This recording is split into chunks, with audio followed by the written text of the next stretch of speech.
Want everybody to remain safe.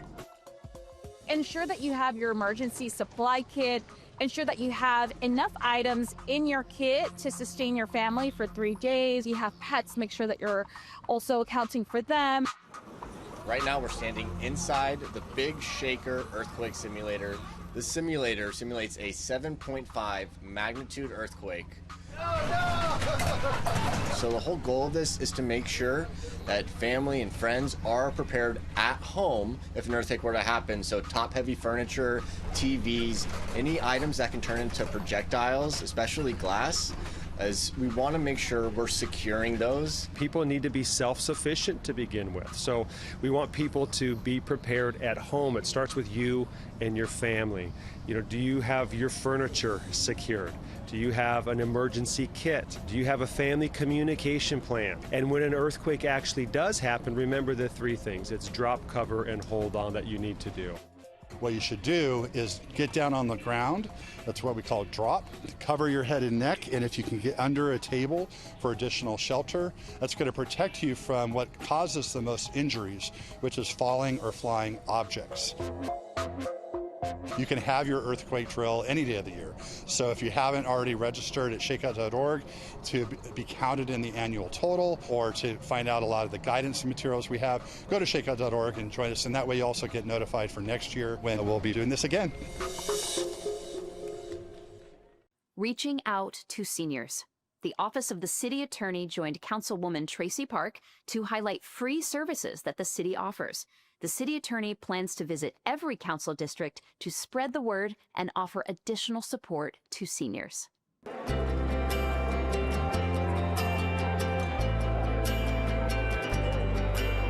Today we are in Westchester and City 11 of Los Angeles City, and the City Attorney's Office is hosting an event that gathers different government organizations and small nonprofits to share their services and what kind of outreach options they have for senior citizens in this area.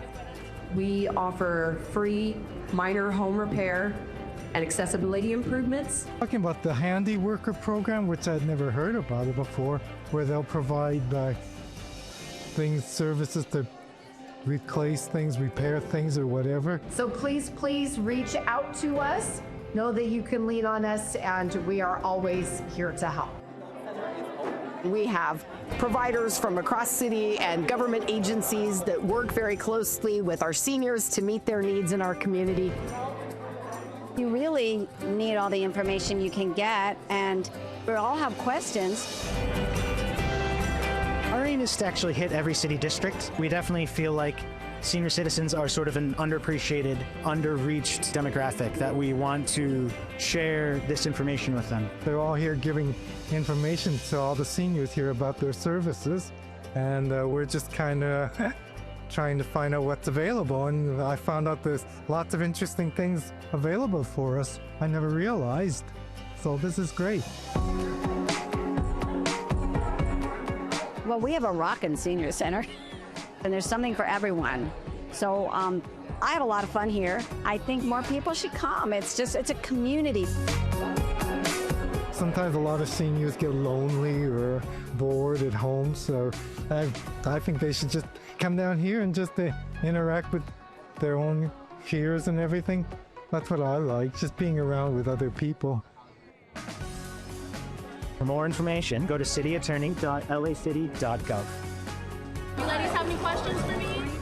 They should sign up for my newsletter at cd11.lacity.gov and follow me on social media at Councilwoman Tracy Park.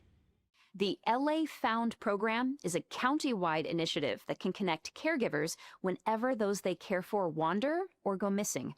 The program gives both help and information that can really provide peace of mind for caregivers. Thank you all for joining us here at Grand Park for this very special day, LA Found Day. One of my constituents went missing, and unfortunately she was never found alive, and that prompted me to say, we in Los Angeles County need to do better, and we launched the Bring Our Loved Ones Home Task Force. Today we're launching a new GPS watch where caregivers and family members and loved ones can keep track of their loved one who has Alzheimer's or a child who has autism so that they never wander too far from home. This is why we're here today, to really feel like there's a better coordinated effort in Los Angeles to address the needs for people who wander. Having this on Jordan is such a relief because we know we can find her quickly if she wanders off. So this is a Theora GPS watch. So what this watch is, gives its live GPS location every 15 minutes or so, as long as Jordan's wearing it. Caregivers can be able to track this watch. With this watch, we can also set what's called a geo fence, which is a electronic fence around any property. And if the watch leaves that geo fence or enters the geo fence, the caregivers will get an alert as well. To make the first call, to see what resources are available, to see how we can support you and who we can link you up to. And ultimately, if your family member does need that bracelet, we will provide a free bracelet to your loved one to support you through that. And as we expand on our technologies, it might be a different technology. Today we've demonstrated Theora Care, and Project Lifesaver is still a foundational piece within this program, but there are other technologies out there too. It was actually really super good. I always wanted a watch like this, just to do some touchscreen kind of stuff. The stories we heard today were really inspiring from family members who first struggled with one of their loved ones going missing, and then the joy they found when they realized that LA Found existed, and they enrolled in the program, got the bracelet, which gives them tremendous peace of mind to keep their loved ones near.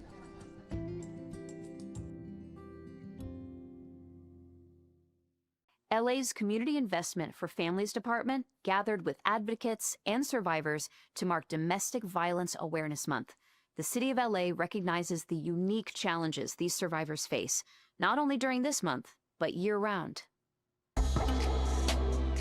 October is Domestic Violence Awareness Month, and while I am grateful to be here alongside city leaders, survivors, and advocates, I truly wish we didn't have to gather for this reason. We're here today to recognize the unique challenges that survivors experience. And for us, this is not just a month-long campaign.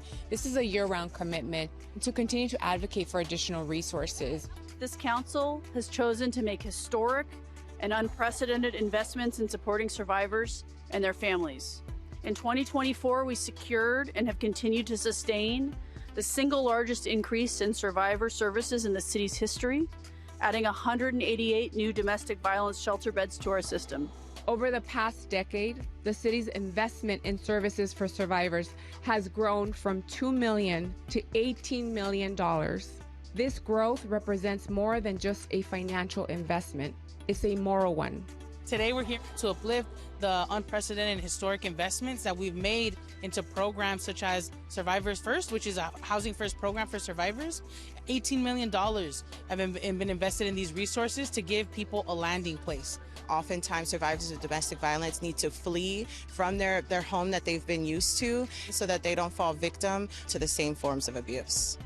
The Community Investment for Families Department is proud to partner with now 16 service providers, and they're offering emergency shelter, transitional shelter. They are connecting survivors to permanent housing through our Survivors First program. Giving people an opportunity to escape violence that they're experiencing is one of the best solutions to these situations, because we know that, restraining orders are a piece of paper, and that doesn't stop harm from happening. But a new home, a safe home, can prevent harm and violence from happening in the future. So that's why I'm here and throwing down for these resources and these investments, and I'll continue to do so. For more information or to connect survivors to resources, please visit our website.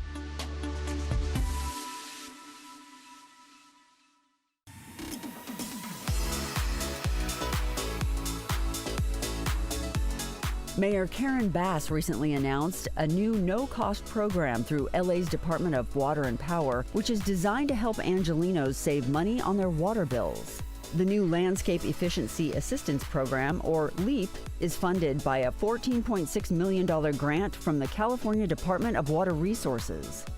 According to the mayor, the LEAP program aims to convert over 1 million square feet of turf into water-wise gardens and is projected to save more than 85 million gallons of water annually. Customers within disadvantaged communities may qualify for free services to replace traditional lawns with a drought-tolerant landscape. For more information, search for LEAP at ladwp.com. LA Sanitation and Environment's City Facilities Recycling Program is holding its annual condiment and utensils drive. LA Sanitation is collecting sealed, unused utensil and condiment packets through November 7th. Help keep these packets out of the landfill by donating them at one of 6 public locations, Monday to Friday, from 9 a.m. to 4 p.m. The donated items are provided to local shelters and nonprofits for use in their meal services.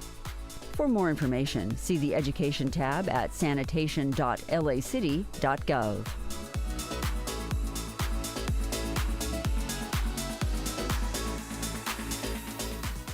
With a growing Latino community in South Central LA, it was time to celebrate with the first ever local Latino Carnival. Council President Marquise Harris Dawson joined the community to mark Latino Heritage Month with an impressive lineup of musical acts.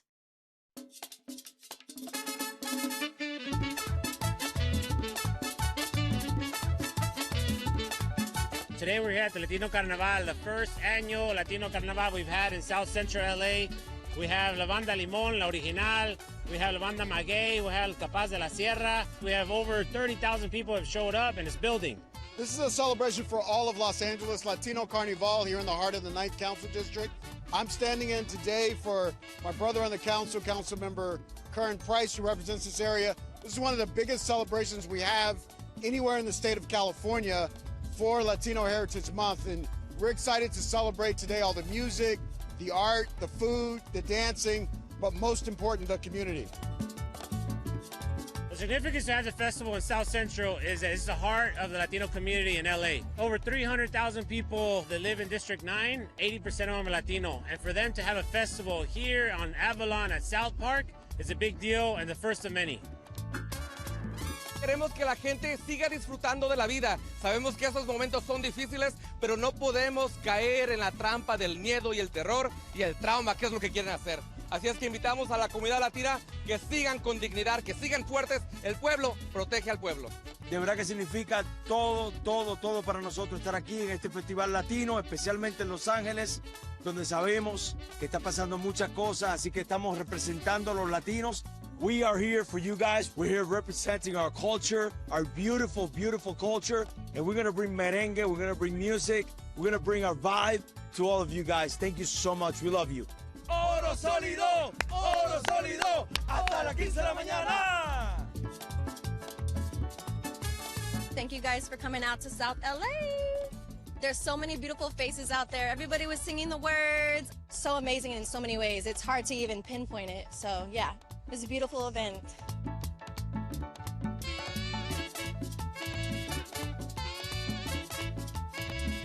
On behalf of our office at the City of LA, we got your back. We're here. We're going to keep having events, spaces, community. Go to our offices. You are not alone. You are never alone. We're going to keep reclaiming spaces, reclaiming our joy, and making sure that our safety is what we have at the forefront of our community. Así es que a celebrar.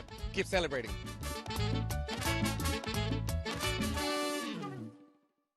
From the high cuisine of France to the food truck scene of LA, a recent culinary heritage event proved that food has a connecting power.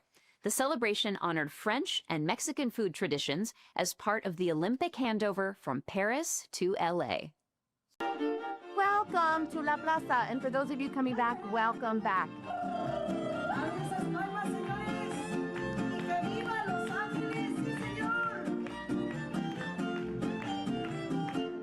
So tonight we are actually featuring James Beard winning, Michelin-starred owned restaurateurs, chefs, talking about the culinary heritage between France and Mexico. We come from indigenous roots.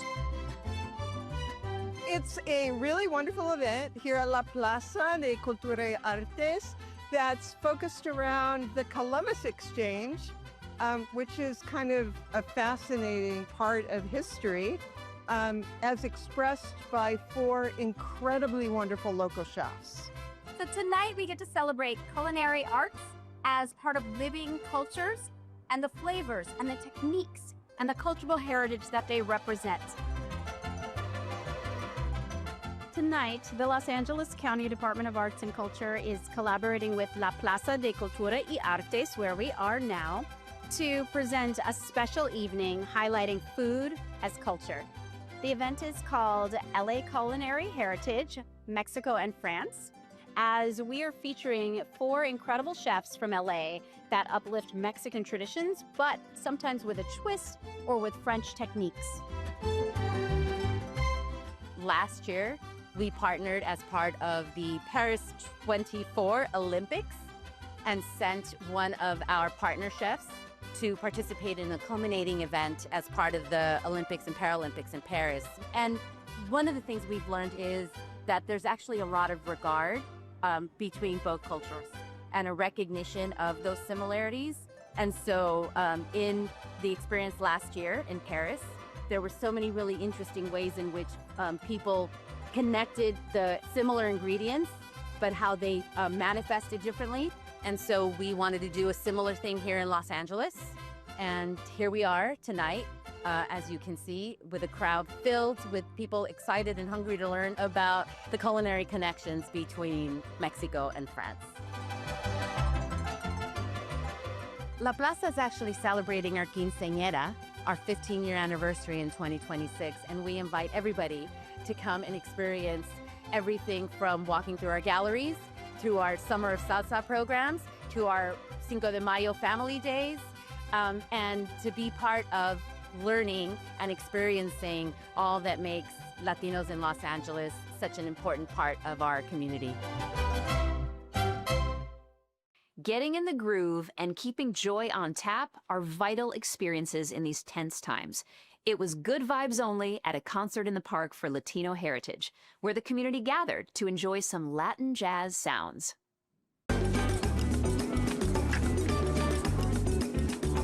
Today we had a concert in Sherman Oaks Park to celebrate the end of Latin American Heritage Month. So we had Adelaide Pilar doing a Latin jazz performance.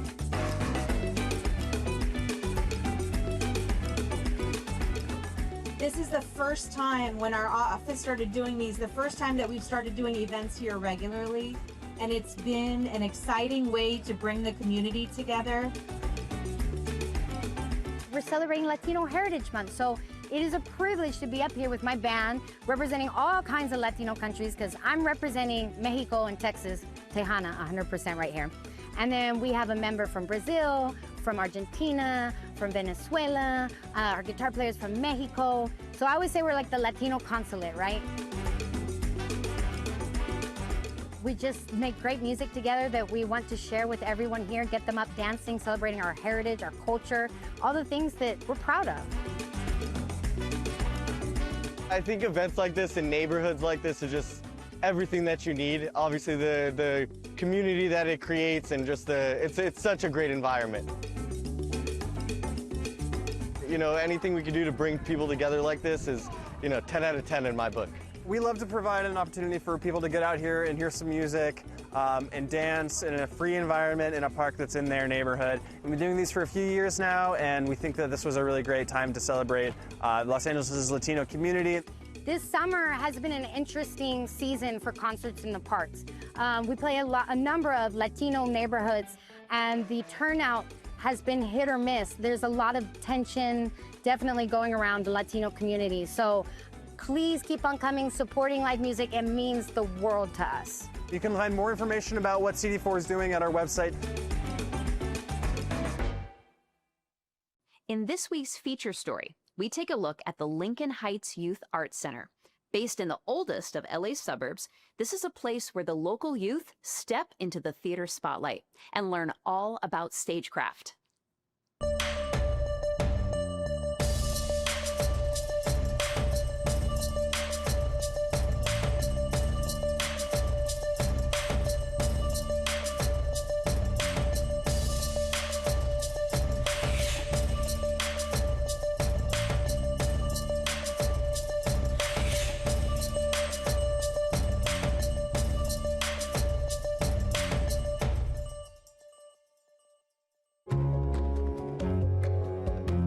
We are the newest of the DCA Art Centers. That feels silly because we've been open since 2011 here in the beautiful neighborhood of Lincoln Heights. Lincoln Heights is the oldest suburb of Los Angeles. This building is, as you can maybe tell, with the beautiful stained glass windows, this was a building built in the 1930s as a church.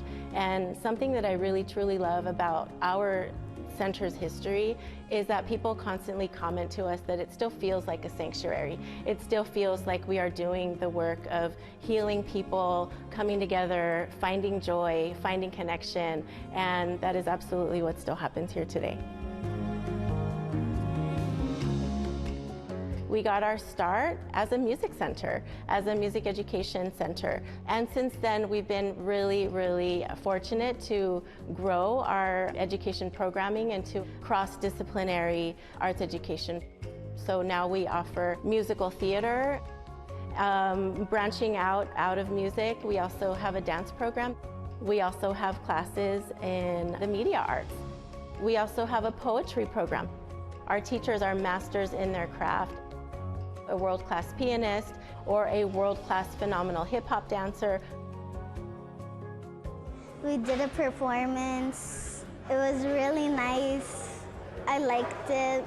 That's pretty much the essence. We want people to feel strong, accepted, and find their voices here through the arts and culture. We are so, so proud of Rosalio Munoz. He's a lifelong activist that we are so fortunate to call our own here. It's U.S. history, Chicano style. So he has amassed a great amount of archives, photos, newspaper clippings, the history not only of the Chicano movement, but specifically the rise of the Mexican American people here in Los Angeles. The Chicano movement, the Mexican American movement, the way we built the movement was on an ocean of culture. And we curated about 99 pieces that we felt would tell the story that we were trying to get across, which is that we see a lot of similarities between the problems and the issues that our people are confronting today with issues that we were facing back in the 60s. We're going to start organizing in our own neighborhoods to start helping build here in Los Angeles the largest concentration of Mexican Americans to start a civil rights movement. That spirit of activism is still very much alive today in Lincoln Heights. Mayor Eric Garcetti in 2017 signed his executive directive number 20 here. Basically, it planted the seeds to create Los Angeles as a sanctuary city. That history happened right here, so we're really proud of that. It is imperative that the Department of Cultural Affairs and the City of Los Angeles continue to create spaces and fight for spaces such as the Lincoln Heights Youth Arts Center. It's possible to choose the arts. It's possible not only to choose a career in the arts, but to be successful in the arts. We need that. We need more people of all colors, but especially people of color, to know that this is possible. That is so, so important that that continues. Everyone is welcome to follow us on Instagram. We are at dca.lhyac, and that's really where we post all of our upcoming activities, our events that we have, our classes that we have. In this week's Things to Do, creeping it real for Halloween at St. Andrew's Rec, smash it at the Great Pumpkin Bash, and gather to celebrate on Dia de los Muertos. All this up next on Things to Do.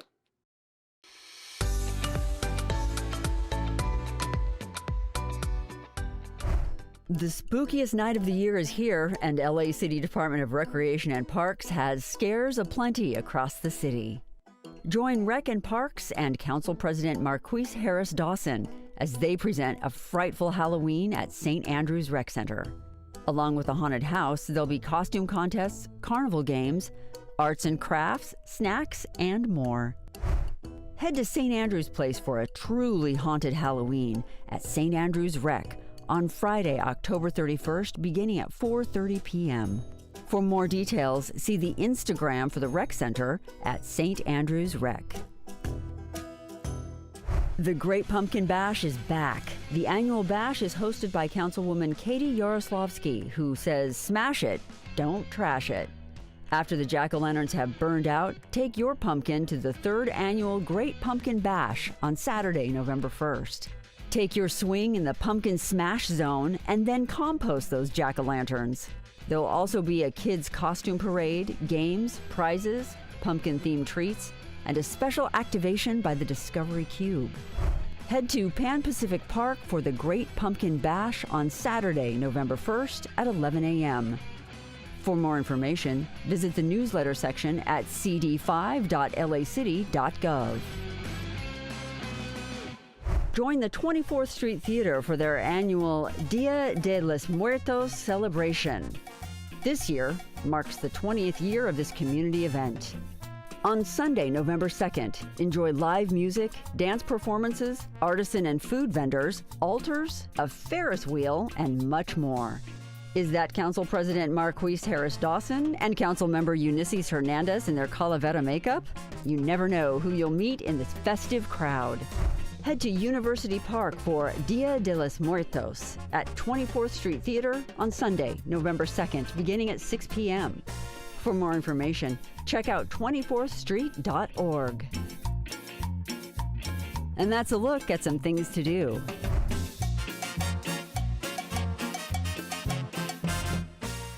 And that's all for this week. I'm Susan Huckle, and from all of us here at LA This Week, thank you so much for joining us. Remember that you can watch us online anytime at lacityview.org.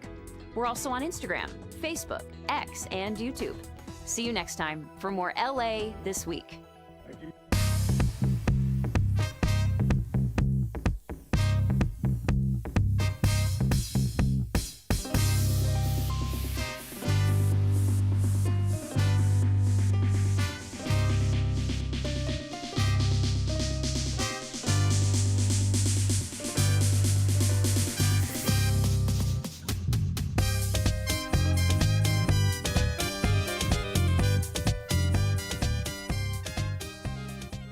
Planning for emergencies is smart, but does the family emergency plan include pets?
right.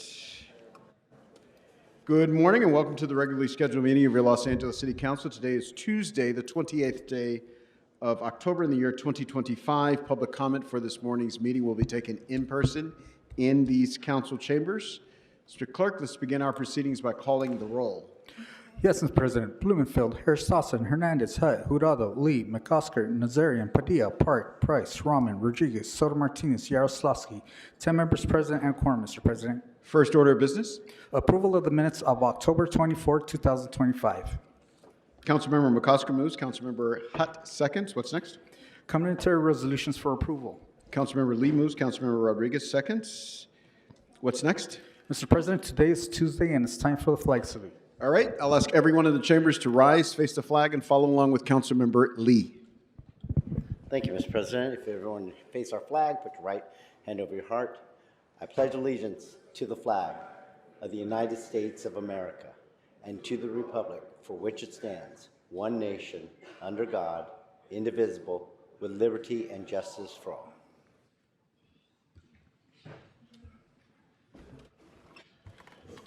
All right, Mr. Clerk, let's run through our agenda. Yes, Mr. President. Item 1 is an item notice for public hearing.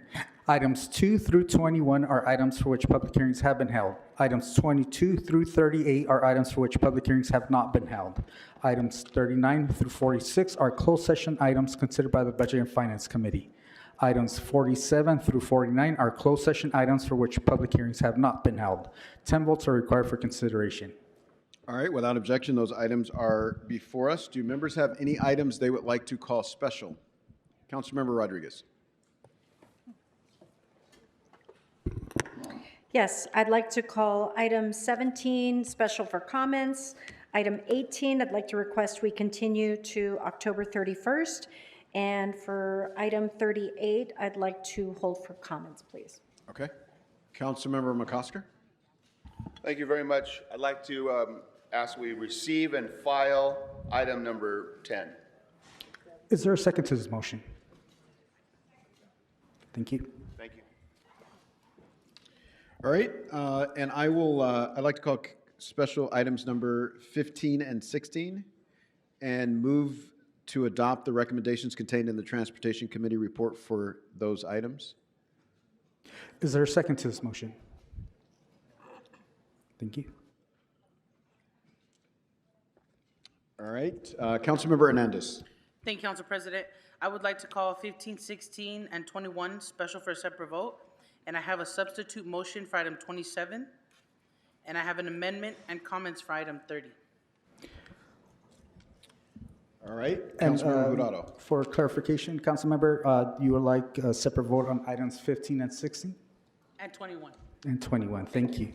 And which other items did you call special? I have a substitute motion for item 27. And I have an amendment and comments for item 30. Thank you.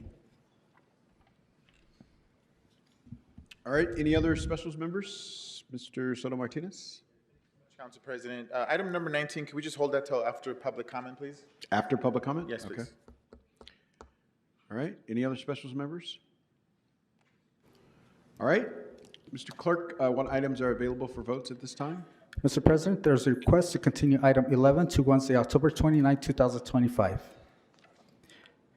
All right, without objection, we need to vote on that? There's also a request to hold item 21 for public comment. The council may now vote on items 2 through 9, 12, 13, and 14, and 20. All right. And for the record, that would be items 2 through 9, 12, 13, and 14, and 20. I think 9 was just held on the desk by CD 13. Council District, 19. Okay. All right. All right. I'm sorry, Mr. Clerk, one more time. Can you read out those items? Yes, Mr. President. The council may now vote on items 2 through 9, 12, 13, 14, and item 20. All right. Those items are now before us. Let's open the roll, close the roll, tabulate the vote. 11 ayes. Mr. President, for clarification, there's a request to hold item 9 on the desk. And those items that were voted on are items 2 through 8, 12, 13, 14, and 20. And for the record, the ordinance for item 3 will be held over to Tuesday, November 4th, 2025 for second consideration unless reconsidered with 12 members present. Yes. All right, what's next, Mr. Clerk?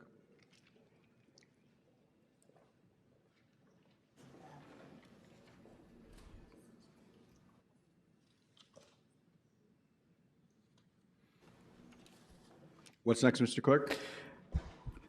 The council may now consider items 39 through 46, considered by the Budget and Finance Committee. All right, those items are now before us. Let's open the roll, close the roll, tabulate the vote. Mr. President, and if I may read the settlement amounts for the record? Yes.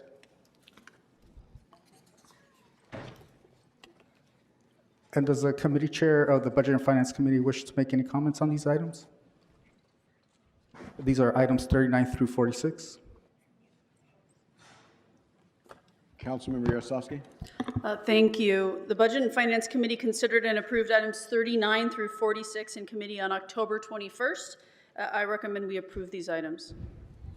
All right. Mr. Clerk, you want to read the details into the record? Thank you, Mr. President. For item 39, in the case relative to UMG Latin Music LLC, there's a recommendation to refund the overpayment of $193,597.51 as settlement. For item 40, in the case entitled Gaynell Walker et al. Versus City of Los Angeles et al., there's a recommendation to reject the plaintiff's offer of settlement. For item 41, in the case entitled Ellen Barahona versus City of Los Angeles et al., there's a recommendation to expend up to $1 million in settlement. For item 42, in the case entitled Anna Nguyen versus City of Los Angeles et al., there's a recommendation to expend up to $150,000 in settlement. For item 43, in the case entitled Baker Electric and Renewables LLC versus City of Los Angeles, there's a recommendation to expend up to $665,000 in settlement. For item 44, in the case entitled Los Angeles Times Communications LLC versus City of Los Angeles, there is a recommendation to expend up to $203,624.80 in settlement. For item 45, in the case entitled Lorenzo San Juan versus LAC MTA et al., there's a recommendation to expend up to $375,000 in settlement.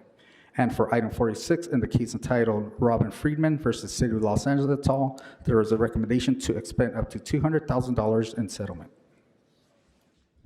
All right, those items are before us.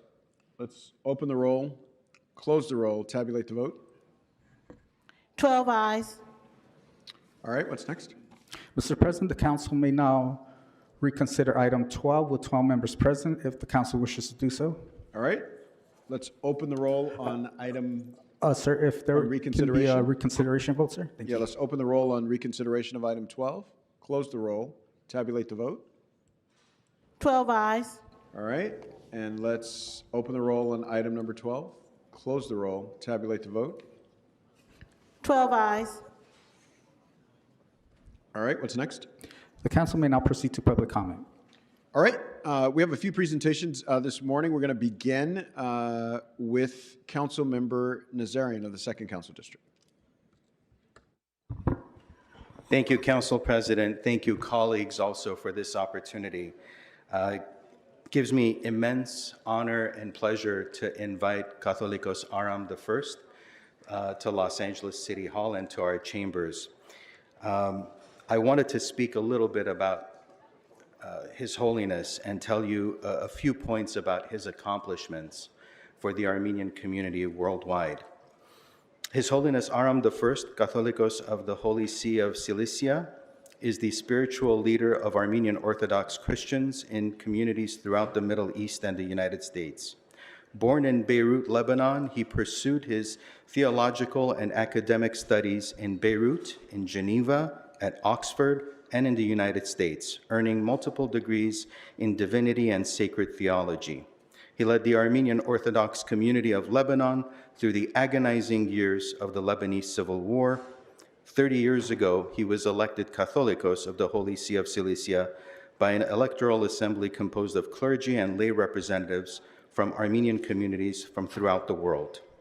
Over the past 3 decades, His Holiness has transformed the Holy See of Cilicia into a thriving center of faith, learning, and service, founding museums, archives, seminaries, youth centers, and cultural institutions to preserve Armenian heritage and advance Christian education, scholarship, and social outreach. As head of the Church, he has established orphanages, homes for the elderly and the blind, schools for the disabled, housing initiatives for low-income families, embodying the Church's calling to serve those in need. He has also been a pioneering figure in the international ecumenical movement. He was the first Orthodox priest and the youngest person ever elected to serve as moderator of the World Council of Churches, leading global dialogue to strengthen unity among Christian denominations and deepen interreligious understanding. An outspoken defender of human rights, he has worked to secure recognition of the Armenian genocide and has convened international conferences on justice and reparation. As the Armenian community and the faithful of the Holy See of Cilicia mark the 30th anniversary of his pontificate, the city of Los Angeles joins in honoring His Holiness Aram I to faith, scholarship, global peace, and the enduring strength of the Armenian people. I'd also like to take a moment to welcome a group of 20 religious leaders and lay representatives who have joined our Catholicos in his visit to City Hall today. And we were just recently joined by former council member and council president Paul Krikorian here as well. Thank you all for being here. Before I ask the Catholicos to say a few words at the desk, Council President and colleagues, I just want to speak to you very briefly about the importance of the Armenian religious leadership. Don't forget that this has been a country that has been constantly in a warring state, whether having all the way starting from the Greek to the Roman to the Persian to the Arab empires coming through the region. So while kings and leaders have either been dethroned, abdicated, killed in war, you've always had the continuity of church. You've always had the continuity of education and guidance, everywhere from the local villages all the way to the main city hubs, for centuries on end, for millennia. Over the course of the last 100 years, 150 years, after the very violent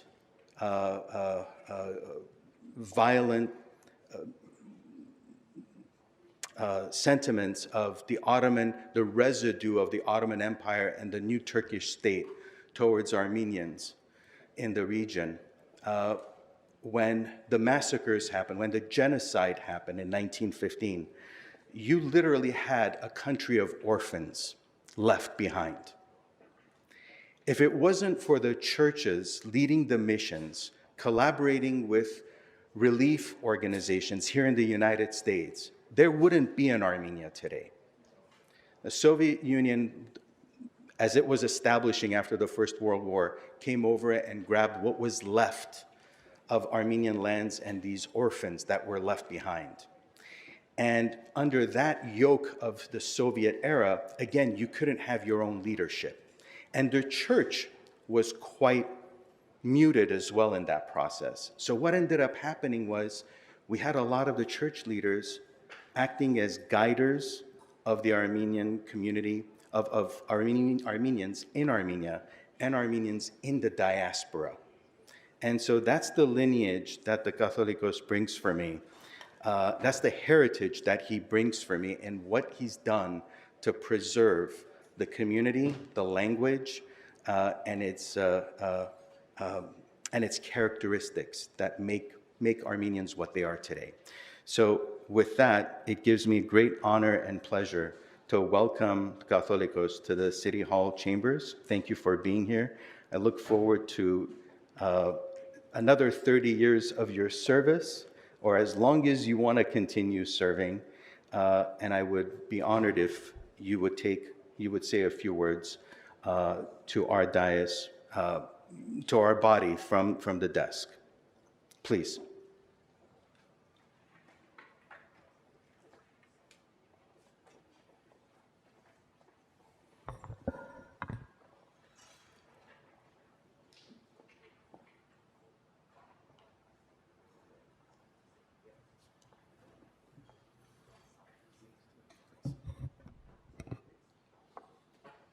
Your Excellency, dear members of the Council, I am very glad that once again I am in this city of angels. You are surrounded with angels, and really I believe that the presence of angels strengthens your sense of responsibility and commitment to serve the people of Los Angeles. I believe that this council is not only a center of authority, but also a source of responsibility. Not only a center of decision making, but also a challenge, a reminder of people-oriented service. We are nothing without the people. People is the sustaining power of what we are. People reminds us, challenges us, whether who we are, you see, what we should do. And I believe that the sense of responsibility should become the driving force of our reflection and action and our decision, which should always become people-oriented decision. Looking around me, I see young faces, Your Excellency. The presence of young people in this council and in all our communities and councils and structures and committees and governments and administrations. In other words, in the society, I think it's of crucial importance.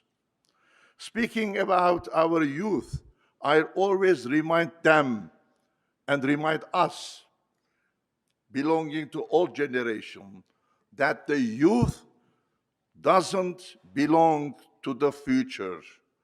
They belong to the present.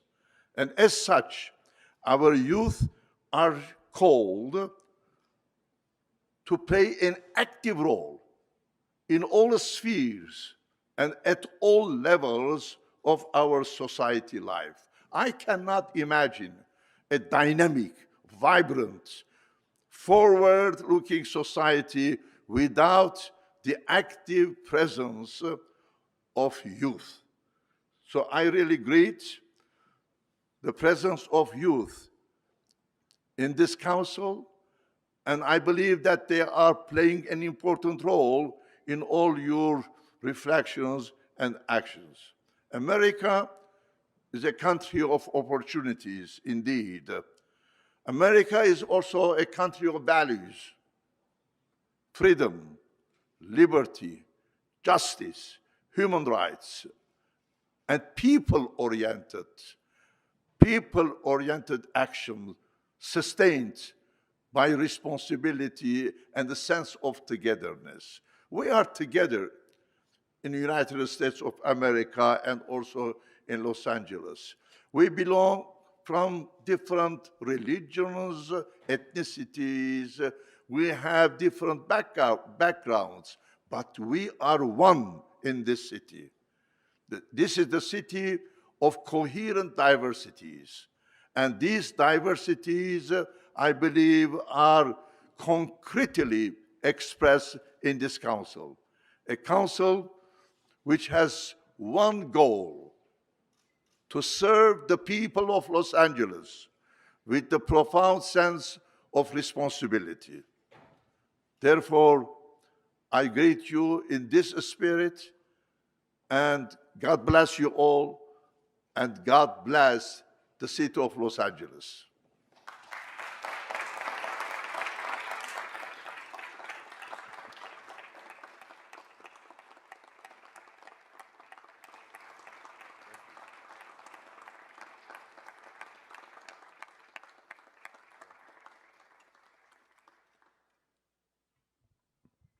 Council President.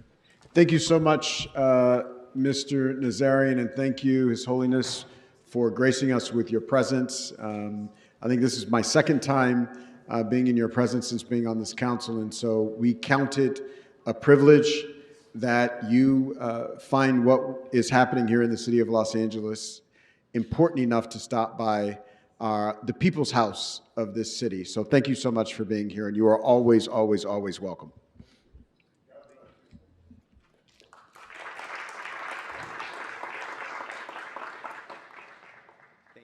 Council President, I very much appreciate all of your support in this short timeline, also to make sure that this appropriate recognition and our house was opened to His Holiness. Thank you very much, all. Thank you.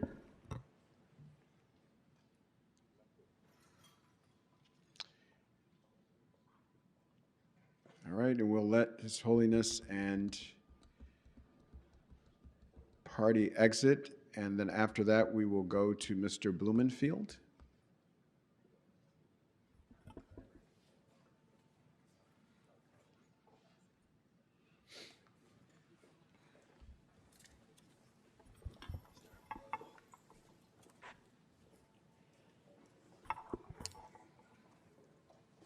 Okay.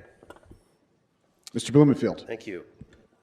Colleagues, I'm here today to share another difficult story of what has been happening around our country and city with the ICE raids and the violations of human rights.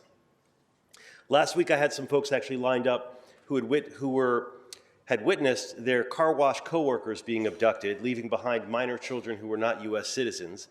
But as they were undocumented themselves, understandably, they got concerned about coming in today. Today, I have a slightly different kind of abduction story, which is important to recognize. Equally as heartbreaking, but not as talked about as much. I'm referring to the horrible way that this federal government has been treating documented asylum seekers. I have with me Tatiana and Anton, two people who had been abducted by ICE, despite explaining that they were legally here on political asylum. Their very lives would be at risk if they were sent back to Russia. When they were taken, also, like in many of these stories, their teenage child was left behind at home unattended. They reiterated what we have heard so often about the awful conditions of their confinement, being cold, sleeping on the floor, being refused medication, being denied contact with the outside world. They were shackled, degraded, and repeatedly questioned in a language they could barely understand, despite asking for translators. I now want to give them the opportunity to let us know, and they have bravely agreed to come forward to talk about their experience firsthand, what has been happening and what's happened to them. I also want to thank my friend Joan Borson, who works with many asylum seekers who I've known her for many years, and she helped make this happen today. So with that, I want to turn it over to Tatiana and Anton.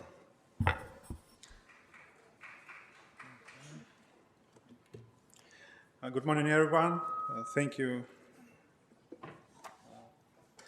My name is Anton, and we would like to share our story recently happened with us.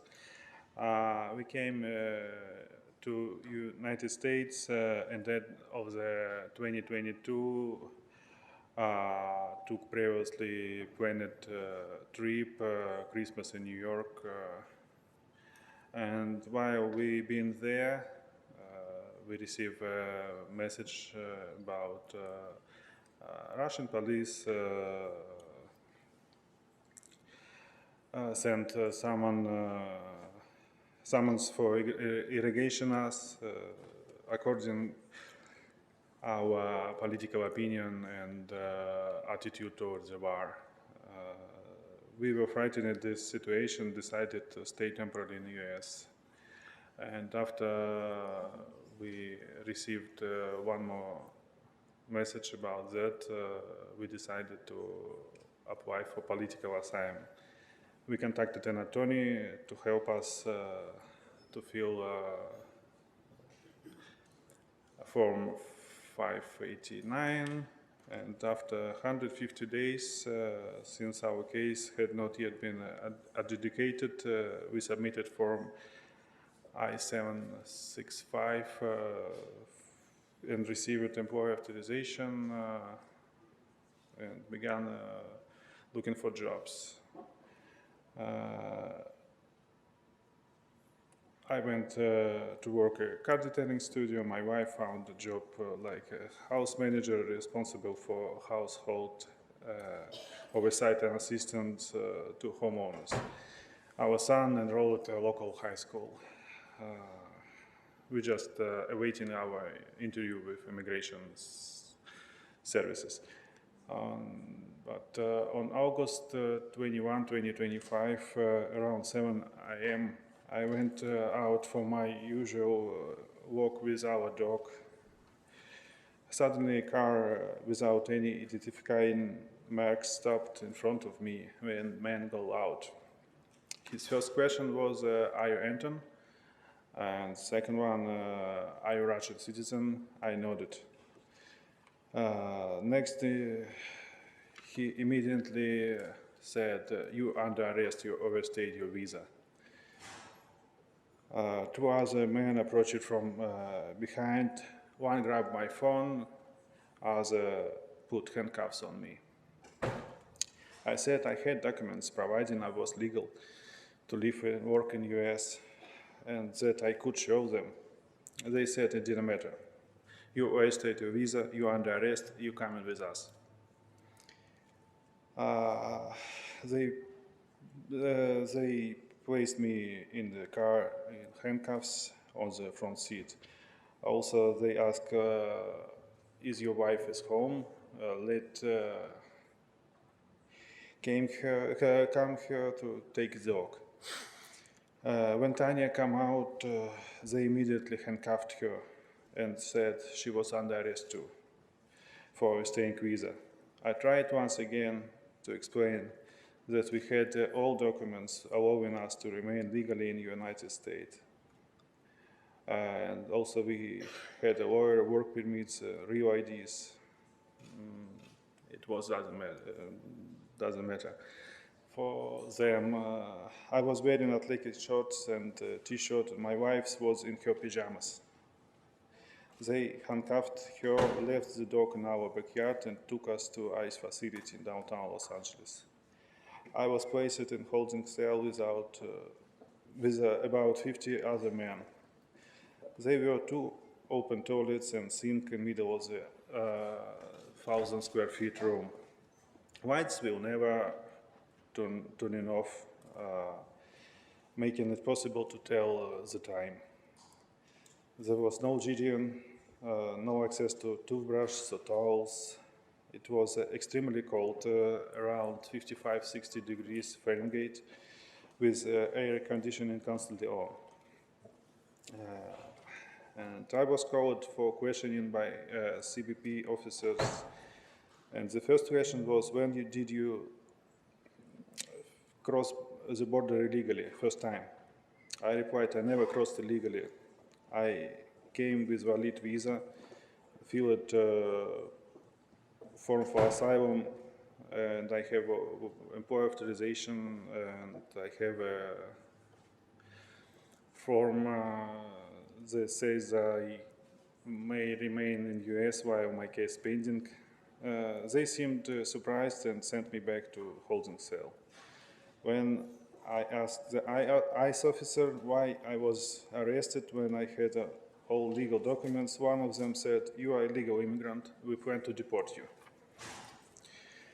After I was transferred by bus to detention center in San Diego. My hands were cuffed, legs shacked, and chain was placed around my waist, connecting the two. Upon arrival in the detention center, I was given a uniform. I spent another 26 days there. It's not easy to recall this time, but there were approximately 130 other men in detention cell. On September 22, I was released on 6,500 bonds and ankle bracelet on my leg. My wife Tanya also was released with 1,500 bonds without any bracelets. And to this day, we cannot understand why we were arrested.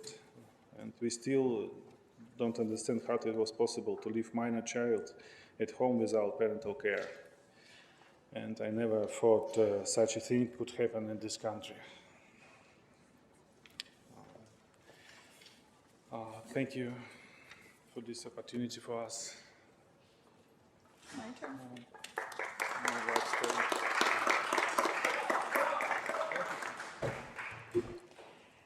Good morning, everyone. The first things, I apologize for my English pronunciation, but I try to be clear.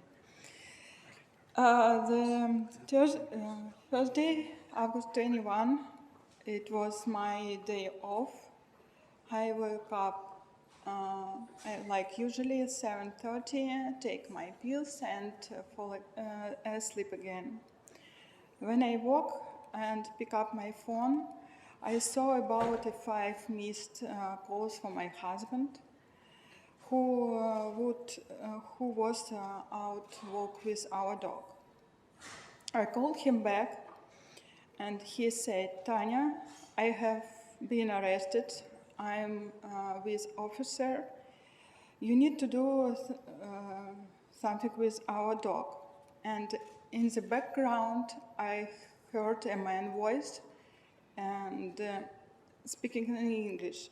"Say your wife, she should to come and pick up dog." I jumped off the bed wearing my pajamas, put off my slippers and told our son, "Dad has been arrested. No worries, I'll be right back. Lock the door and don't let anyone in." And then I ran out our house. Outside, I saw two unmarked cars and 4 men in plain clothes. Anton was sitting in the front seat on the car with his hands handcuffed behind his back. One of the men was holding our dog. I approached them. They asked, "Are you Tatiana?" I answered yes. And that moment, one man took my phone and another twisted my arm behind my back and put handcuffs on me and said what I was under arrested. I asked them why. He told me, "You are illegally here. You are overstayed visa." I tried to explain to him it's some mistake because we have all documents and we can stay here because my husband's case is still pending. But they don't care about my answer. And then I'm sorry. It's very...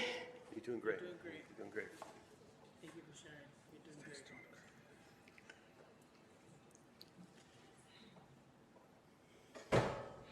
I'm so sorry. It's okay. It's okay. You're doing great. You're doing good. I'm sorry.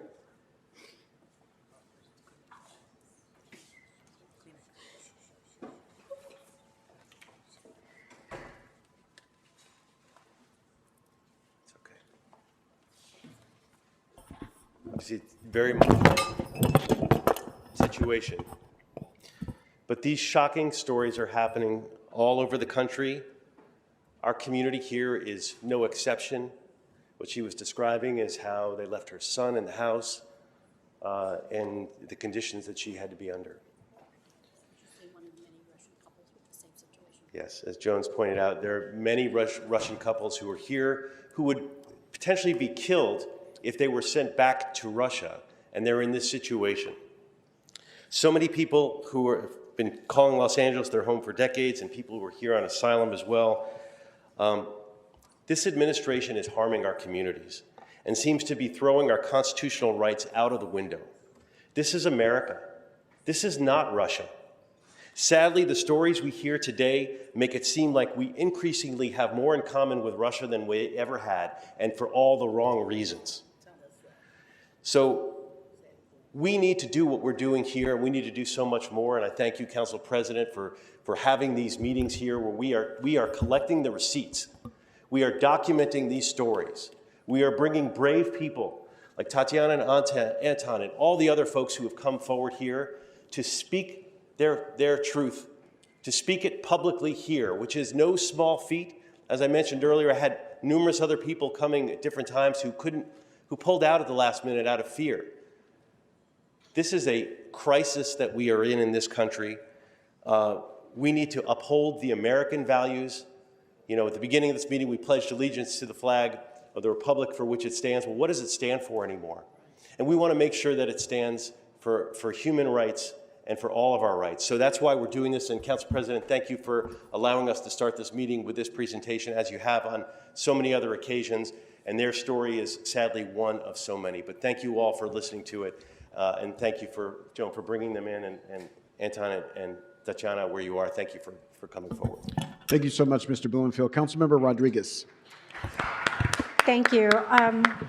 Mr. Blumenfield, I know they were just so overcome and overwhelmed with the trauma that has been inflicted on them, and I just wanted to thank them for having the courage to come speak. I know it takes a lot for these families to really reconcile with what's being done to them.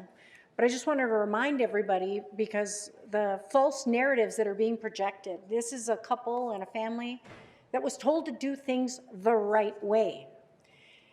And what the right way represents no longer stands. It's been completely destroyed by this administration and has continued to levy their assaults on people that thought they were protected for having done it the right way.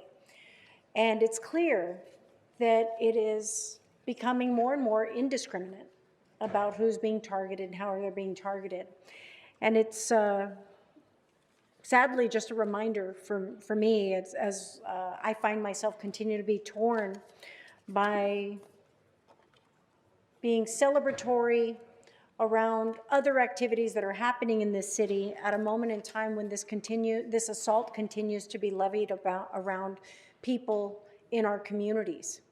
And it's a reminder for everybody to use your discretionary dollars in such a way that doesn't continue to uphold and celebrate individuals that don't stand with us.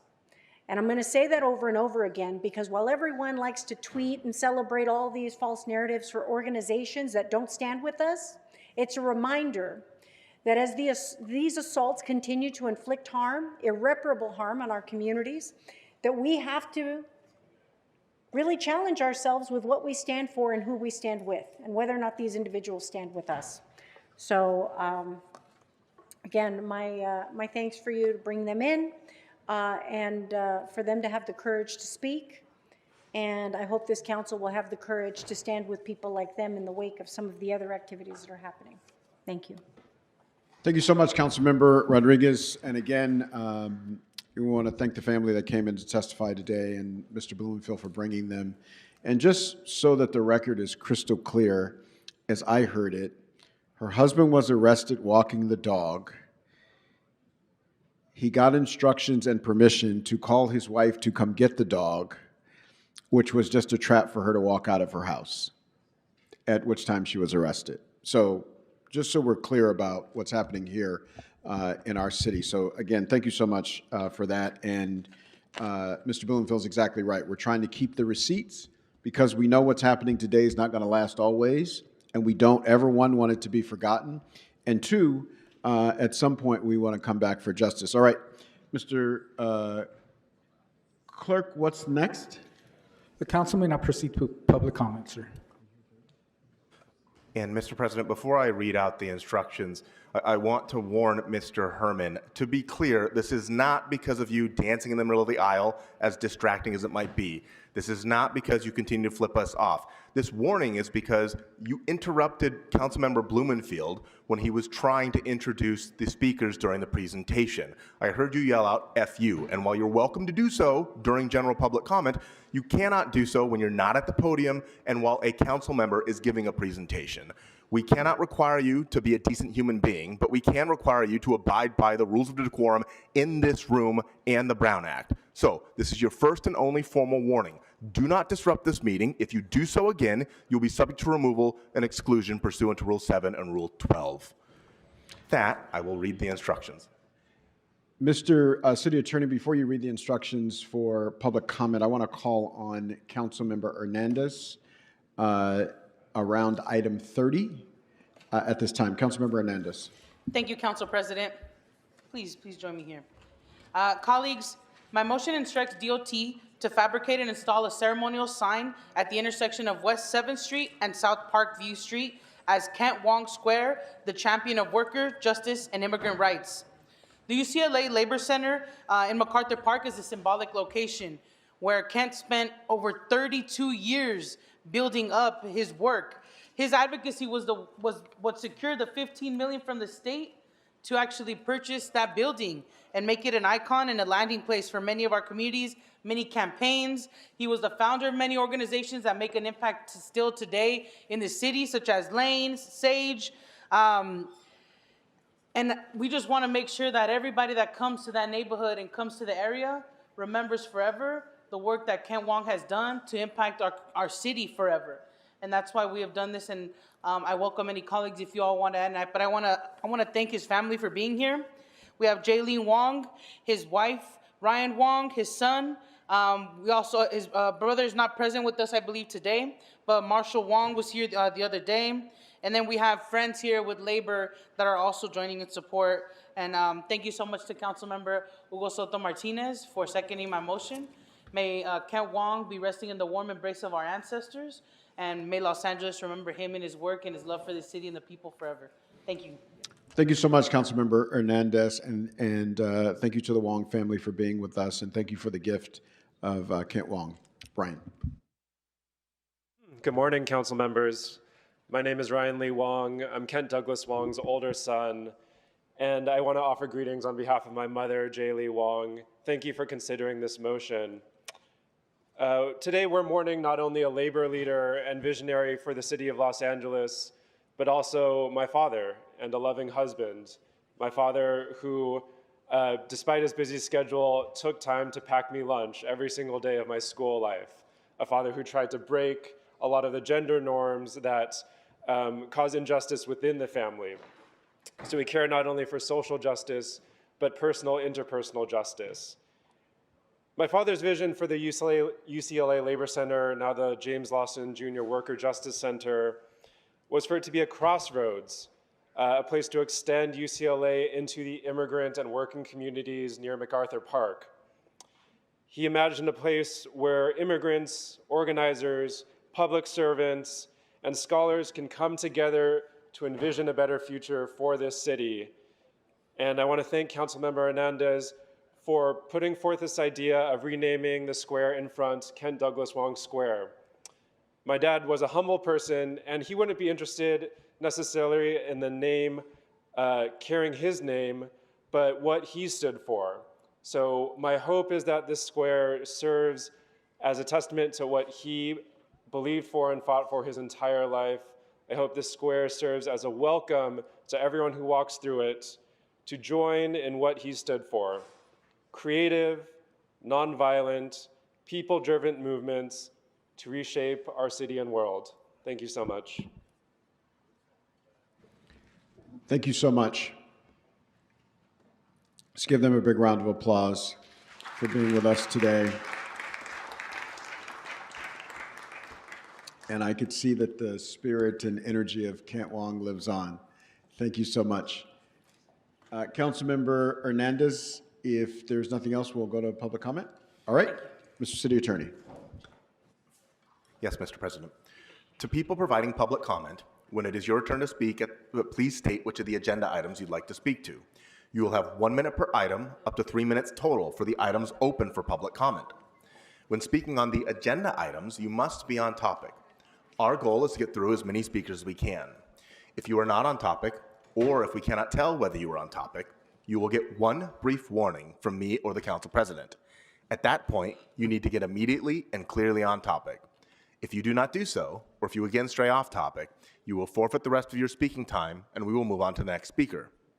The items open for public comment on the agenda are items number 1, items 21, items 22 through 38, and items 47 through 49. So again, let me repeat.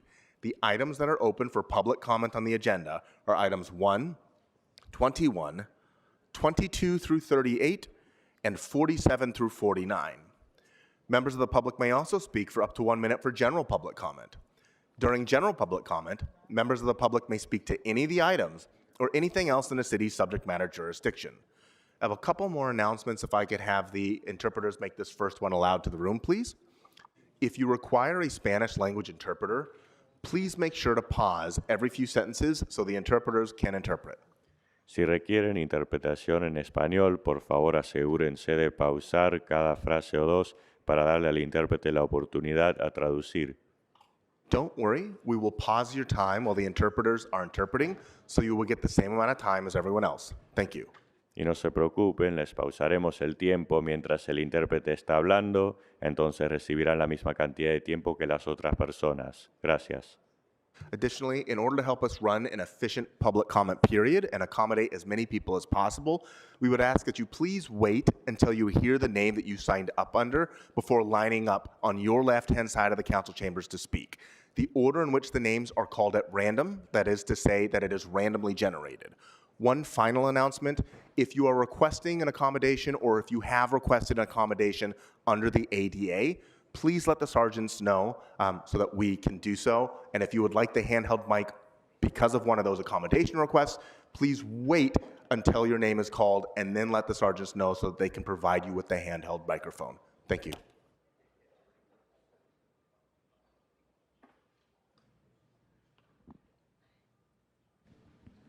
Can begin calling names.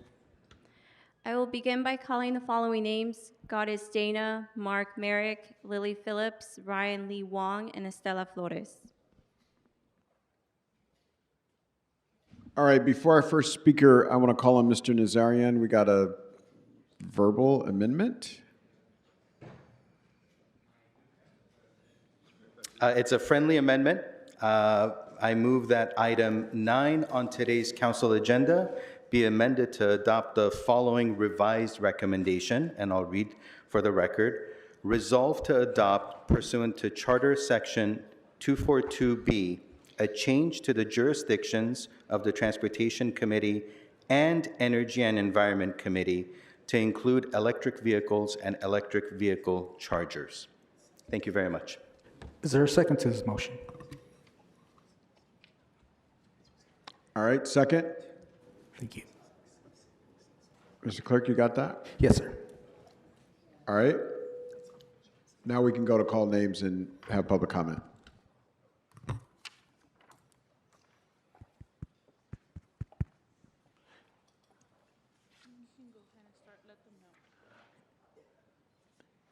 Let them know that you're doing public comment. Okay, how do I address them? Council members? Yes, council members. Good morning, council members. It's an honor and a privilege to be here as a person with disabilities in the city of Los Angeles. And Speaker, which items are you here to speak on? He's going to speak on general public comment.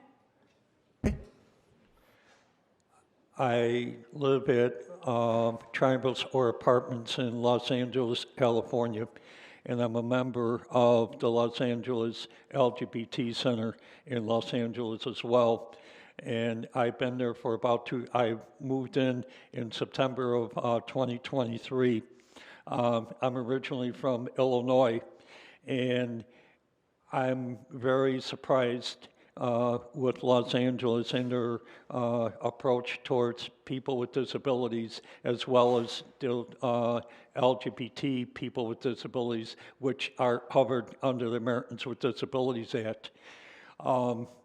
Where I live at Triangle Square Apartments, there's no accessibility to doors where I live at for people with disabilities, for people with mobility issues, as well as people in wheelchairs.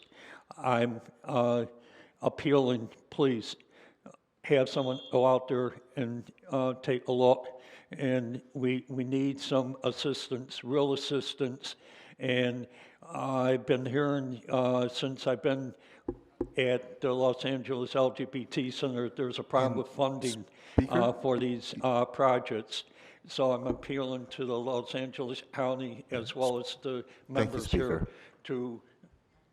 So you need to do your last remark if your time is ending. Yes. Okay, so. So just let them know that this is what you're requesting and then your time is ending. This is what I'm requesting, and thank you so much. Okay. Thank you. Next speaker. Before the next speaker begins, I would like to call Vanessa B., Harriet Elliott, BBC Sabra, Size Queen, and Michael Ackerman. Good morning. You have 3 minutes for the items and 1 minute for general public comment. Please begin with the items. Thank you very much, City Attorney Smoking Scan, for providing the previous speaker extra 5 minutes of speaking time after his time expired. Starting with item number 23, Sergeant Arturo, is about the shared housing typologies. So I'm here to reject this item because all of my homies on Figueroa Street, we don't want a shared housing, because shared housing meaning that I have to share my room with HIV, which is nobody in the city of Los Angeles wants to agree with item number 23. I want to ask our city council member, I want to ask our city attorney, would you like to share your room with an HIV Figueroa gangbangers? So now, let's move on to item number 24. Item number 24 is about the Graffiti Busters program. I am here to support this Graffiti Buster. On top of that, I am here to support the gang-banging busters as well. Because right now, once you clear up the graffiti, the second day, our city attorney bring his Black Lives Matter and then did another graffiti. And then we're gonna clean up the graffiti again, and then our city attorney get his Black Lives Matter, did a graffiti all over again. But basically, this is a dead cycle. It's never gonna get any better. Now let's move on to item number 25. Item 25 is about the Friday meeting will be held in Van Nuys City Council. I think that our city attorney is trying to deny me the opportunity to speak on Friday is because that our city attorney understand that I will never be able to get to Van Nuys City Hall to speak. That's the reason why our city attorney continue to move from the downtown LA to all the way down to Van Nuys in order to speak this item number 25, which is a very racist item number 25 to continue to do that in the Van Nuys. Now let's move on to item number 26. It's about sanitation services in Council District 9. I am here to support in this item number 26 is because I advocated so many times that we need to clean up the Figueroa Street. So that's why those girls, they can have a safe street, they can have a clean street to provide their head services on the street of Figueroa. But the thing is, we continue to allow feces and then urine on the street in Council District 9 without any sanitation services. That's the reason why there's no more Figueroa girls wants to provide services anymore. So we definitely need a clean up street, definitely need more sanitation services on Council District 9. Now let's move on to item number 27. It's about street lighting on the Lincoln Heights.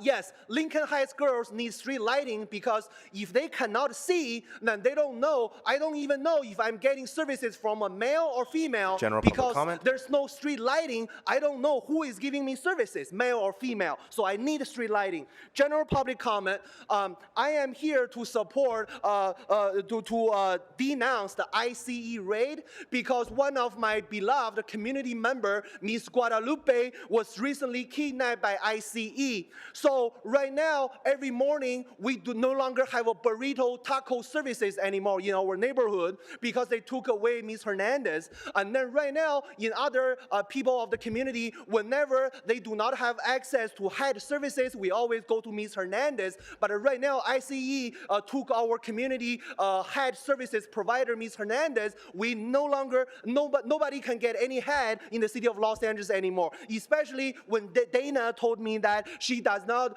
do anything with 3-inch sides. So we love Miss Hernandez. We love Miss Guadalupe. We make sure ICE release Miss Guadalupe so we can have community head services whenever Dana denies me. Thank you.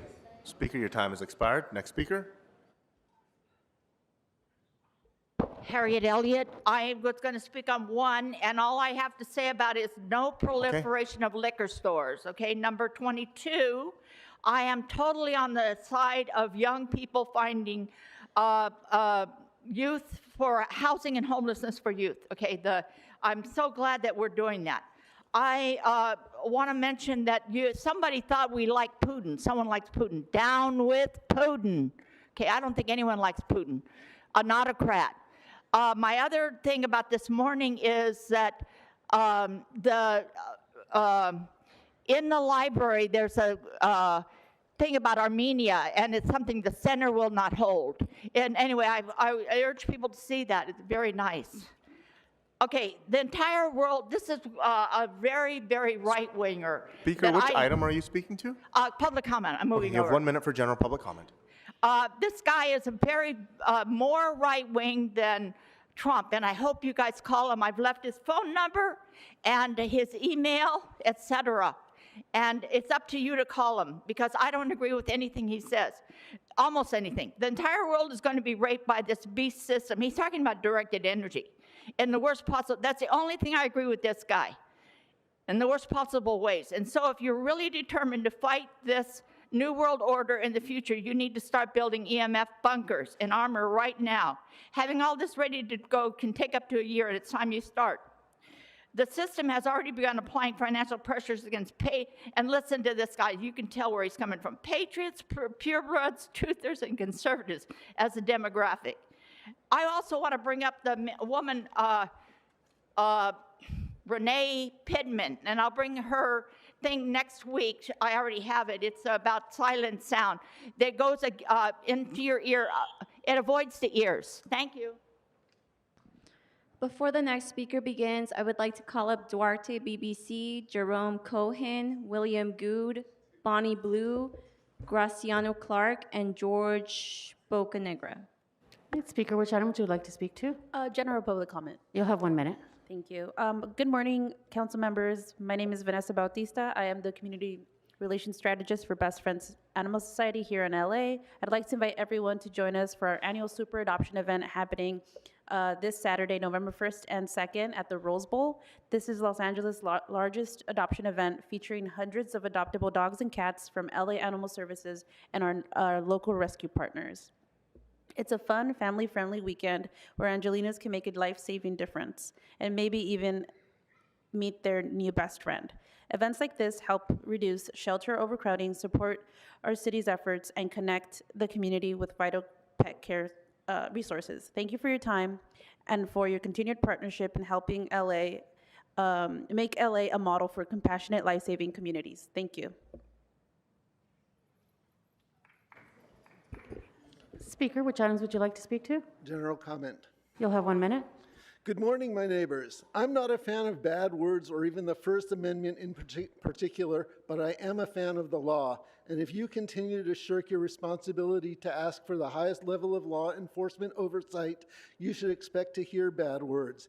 And I'm not talking about anything that happened at the No Kings rally. I'm talking about police deliberately ignoring violent extortionists for a very long time. The city attorney shouldn't waste time by giving warnings at every meeting, so I suggest you place a big red sign outside the city council chambers which says, "Attention sissies, city council is a designated public forum, which means the public is allowed to use naughty words. If you don't like it, we humbly suggest you move to North Korea. Sincerely, your city council. Go Blue Jays."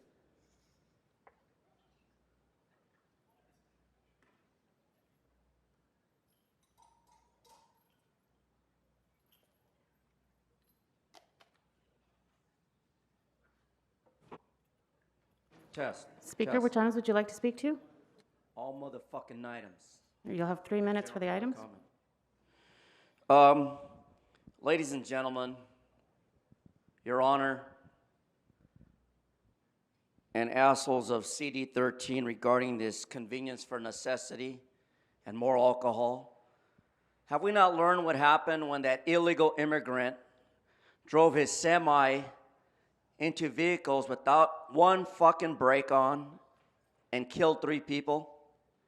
But yet we grandstand about these illegal immigrants who are afraid of Donald J. Trump, our hero, our only president, 45, 47, who's against overindulging with a bad haircut like that jackass attorney over there.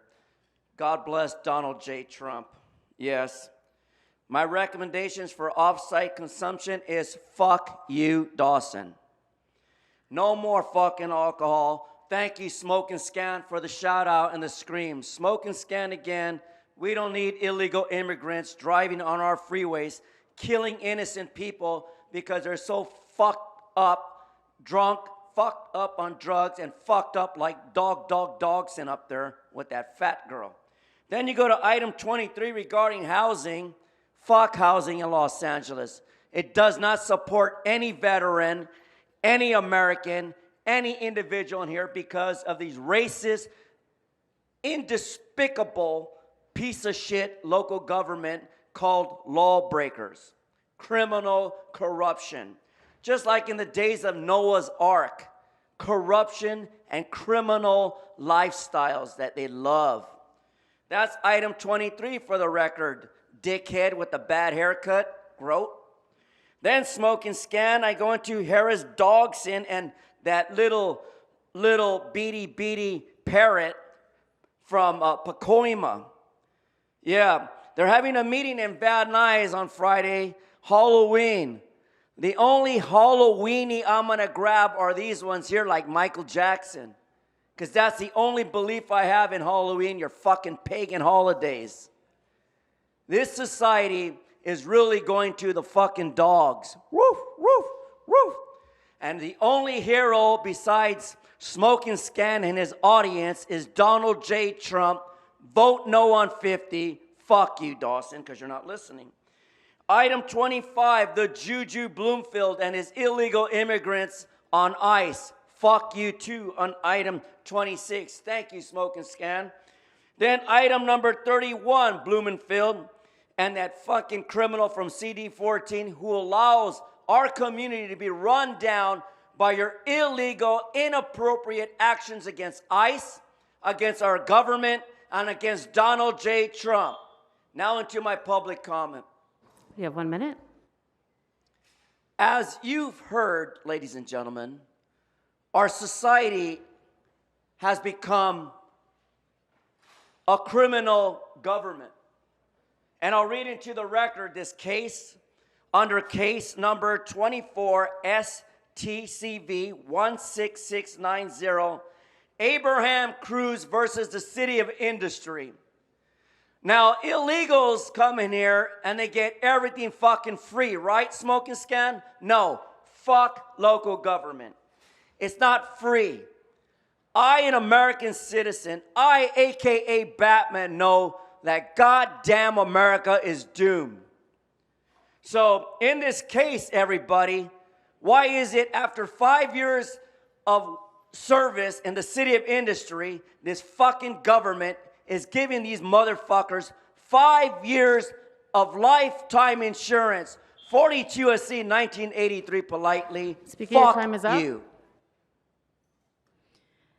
Before the next speaker begins, I would like to call up the last 6 names on the list: Daniel Sosa, Corey Industry, Damon Stink, Batman, Ray Lawson, and Pete Escalera. Speaker, which items would you like to speak to? Yeah, 24, 27 in public comment. Okay, you'll have 2 minutes for the items and 1 minute for general public comment. Please start with the items. So you guys are seeking supplemental money to cover up for the cuts that you guys have made to our services. I mean, last 2 years, you cut street services by $61 million. You cut general services by $51 million. You cut public works by $8.4 million. You cut street lighting by $7.5 million. You cut aging by $5.8 million. You guys are going to go to hell for that one. You guys made these cuts, and rather than restore them, you say, you know what? We are going to spend $100 million a year on that vanity project over at the convention center that we did not need. Somehow, taking care of the unions was a priority. Somehow, taking care of the real estate developers was a priority, while our streets are dark, while our sidewalks are falling apart, while our roads have potholes everywhere, and you guys didn't find that a priority. So again, fuck you guys for that. I'm going to go on to public comment. Last You have week, 1 minute. the LAPD tried to go to court to remove the restraining order and injunction that stops them from beating the hell out of press. They violated 409.7, and you guys said nothing. They violated the restraining order, you guys said nothing. They violated the injunction, you guys said nothing, but finally last week, you guys stood up and said, you know what, we're not gonna stand up for this anymore. And then the very next day, the LAPD went out there and started shooting journalists. And once again, you are saying nothing. Shame on all of you for that. Now, I'm actually gonna say something good about somebody here, Monica Rodriguez. Monica, I recognized what you did leading up to the fires for 2 years, warning about how the fire department was being defunded, how equipment wasn't being replaced. And you know what? No one listened to you. Seems like they all fought against you, and definitely the mayor did. I recognize what you did. If they had listened to you, I think lives would have been saved, properties would have been saved. Enjoy your day.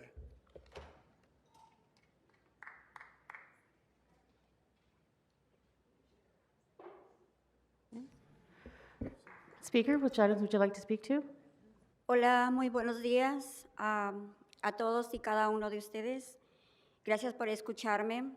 Yo soy una trabajadora de comida rápida.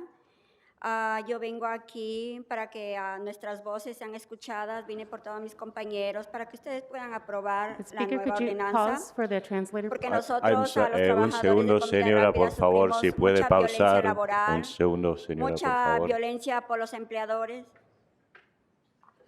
I'm sorry, the interpreter has had a problem with the headset and was unable to hear what the person was saying. Señora, ¿sí puede repetir lo que dijo? Desde el principio. Sí, por favor. Ok. Muy buenos días a todos y cada uno de ustedes. Mi nombre es Estela Flores. Soy trabajadora de comida rápida. Estoy aquí representando para todos a mis compañeros para que ustedes nos puedan aprobar la nueva ordenanza. Yes, hello, my name is Estela Flores. I'm a fast food worker. I'm here supporting my coworkers so that you can approve the ordinance. Porque nosotros, los trabajadores, sufrimos mucha violencia laboral, mucha violencia física por nuestros empleadores. Yeah, because us, the workers, we suffer a lot of workplace violence and a lot of physical violence at the hand of our employers. Incluso violencia criminal, que yo hace cerca de ya un año sufrí una violencia criminal en la cual los empleadores As no, well as criminal violence, because me, as of a year ago, I was a victim of a criminal violence because of the employers. no nos tomaron en cuenta, no valoran nuestra vida, a ellos no les interesa que nos pase algo. They didn't take us into account. They don't value our lives at all. They don't really care if anything happens to us. Entonces, por eso espero que mi voz sea escuchada para que ustedes aprueben la nueva ordenanza. So Para that is why we hope that you listen to our voices so that you approve the new ordinance. para poder conocer nuestros Speaker, sorry, your derechos time is up. y poder defendernos nosotros solos. Muchas gracias. So that we can know our rights and so that we can defend ourselves. Thank you very much.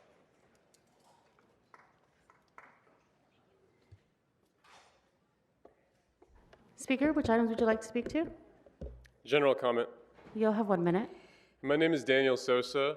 On Friday, about 30 members of the public came to the council meeting to tell you about the violence that we experienced at the hands of LAPD again on No King's Day on October 18th, and to demand the removal of Chief McDonnell. The public felt very dismissed last meeting when the meeting was abruptly ended and several members of the public were denied the opportunity to speak. We didn't show up to give you guys a hard time. We were just trying to communicate to you the very real violence and trauma that we are consistently experiencing at the hands of LAPD, the most well-funded department here in the city. And we are asking you to do more to hold LAPD accountable for their unhinged and illegal behavior, which, by the way, is breaking the city's budget. Thank you.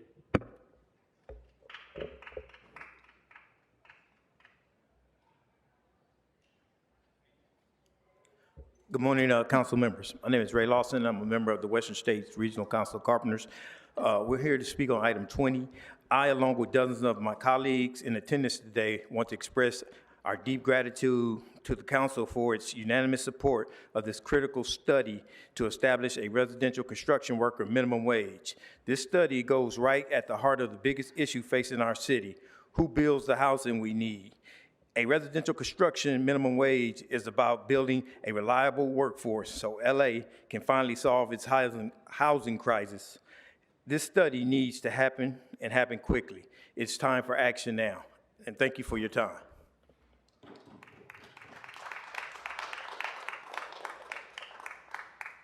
Speaker, which item would you like to speak to? Item number 20. Okay, you'll have 1 minute for general public comment. Thank you. My name is Corey Crockham. I'm a member of the Western States Regional Council of Carpenters. I want to thank you, the council, today for passing this motion to do this study, but also to implore this body to continue to fight like our Dodgers for 18 innings last night, because the fight cannot stop here. A residential construction worker minimum wage is a simple moral commitment. If you help build Los Angeles, you should be able to live in Los Angeles. Fair wages will not drive up housing costs of construction.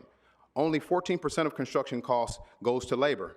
A minimum wage will not only ensure more livable wages for thousands of Angelenos, it'll strengthen our housing workforce and ensure we can build the housing LA desperately needs now and for the future. I again thank the council for supporting this critical step and urge you to support the residential construction worker minimum wage in the coming months. Our workers can't wait, and Angelenos are depending on you. Thank you. Council President, all the names have been called for public comment. All right, thank you so much, everybody who came to give public comment for today's meeting. We've got a meaty list of items for today for votes. Mr. Clerk, what items are available at this time? Mr. President, the council may now vote on items 1, 19, 22 through 26, 28, 29, 31 through 37. All right, let's open the roll on those items, close the roll, tabulate the vote. 13 ayes. All right. The council may now vote on item 10. And there was a request to receive and file this. Does that need a vote? Yes, sir. It's for the motion, McOsker Rodriguez, to receive and file item 10. All right, let's open the roll on that item, close the roll, tabulate the vote. 13 ayes. There we go. All right, what's next? The council may now vote on... Councilmember Hernandez. And I'd like to be recorded as a no, please. Thank you. Item 10. All right, let's... And for the record, that would be 12... We sure? All right, how about you, Councilmember Jurado? I'm fine, thank you. All right. All right, Mr. Clerk, what's next? The council may now consider items 15 and 16, for which motion Harris Dawson Bloomfield was introduced to adopt the recommendations of the Transportation Committee reports, and also called special by Councilmember Hernandez for a separate vote. All right, so it's my motion that you want to have a no vote on. All right. Let's open the roll on this item, close the roll, tabulate the vote. All right, what's next? The council may now consider items 17 and 38, called special by Councilmember Rodriguez for comments. Councilmember Rodriguez. Colleagues, today we're taking a big and very important and long overdue step in adopting the city's land acknowledgement. And it feels especially meaningful during this time that we're living through, particularly as at the federal level, they're attempting to rewrite the history and truth about our country. Here in Los Angeles, we are choosing a very distinct and different path, one that is rooted in truth, recognition, and respect for the first peoples of this land. I want to thank Councilmember Soto Martinez for moving this through committee, and I also want to take a moment to thank the original author of this motion, our former colleague, Councilmember Mitchell Farrell, the first Native American ever elected to serve on the Los Angeles City Council, and a proud member of the Wyandot Nation. Today's vote is not just about words on paper. It's about acknowledging truth and committing to accountability and action. The CAO report that accompanies this item calls for an updated MOU with the Commission that addresses the city's lack of involvement in the past. That honest reflection, paired with a plan for meaningful partnership, is the kind of follow-through this moment deserves. This land acknowledgement also provides an opportunity to deepen public understanding, and it reminds us that honoring history is not symbolic, but an essential step toward reconciliation and cultural preservation. And so as we look ahead, let's continue to remember the past, make sure our actions match our words, and I respectfully ask for your aye vote as we adopt this land acknowledgement and begin a new chapter here in the city of Los Angeles, one grounded in truth, partnership, and respect for those that came before us. And of course, my very special thanks and gratitude to the tribe and the commission, all the tribes and the commission that were so instrumental in helping us refine this statement that is now before all of us today. And I ask you for your aye vote. All right, thank you so much, Councilmember Rodriguez. If there are no other comments on this item, let's open the roll, close the roll, tabulate the vote. And this item 13 ayes. And this item will go forthwith, according to Councilmember's request. Mr. President, there's also a request to send item 22 forthwith. All right, without objection, Councilmember Rodriguez. Oh, well, item 38. That is correct. Okay, thank you. Colleagues, the item before you today is an interim control ordinance that will temporarily pause the issuance of new permits for RV parks under Section 14 of the Public Benefit Code. Our municipal code has specific definitions that clearly defines, or well, for what defines a mobile home park is and what an RV park is. Sadly, we know those are very different and distinct definitions of what homes are, but sadly, the corresponding requirements and how it's been interpreted has frankly caused some significant problems. And so our effort in working with both our planning department and the city attorney's office, we now have before you this proposed interim control ordinance to ensure that Section 14 of the Public Benefit Code uses terms seemingly interchangeably, opening up nearly every zone citywide to confusion and hazards to health and safety as a result, limiting and further defining what that code means and what it explicitly says. Limited and inadequate performance standards fail to address cleanliness, occupancy, and site requirements, sewage and trash disposal, water, electrical distribution systems, landscaping, and screening. drainage, grading, utility systems, circulation, fire protection, evacuation, emergency preparedness, security and lighting, graffiti abatement, restrooms, and accessibility. My district and others, like Mr. McCosker, have seen an uptick in applications using this gray area, exploiting what is not explicitly being defined. And while we all know what it means, this gray area is being exploited by individuals that we need to ensure we better, more clearly define, to ensure procedurally we are addressing the use concerns that are having the potential adverse impacts to many of our neighborhoods. It is imperative to pause the issuance of further permits until these current conditions are corrected.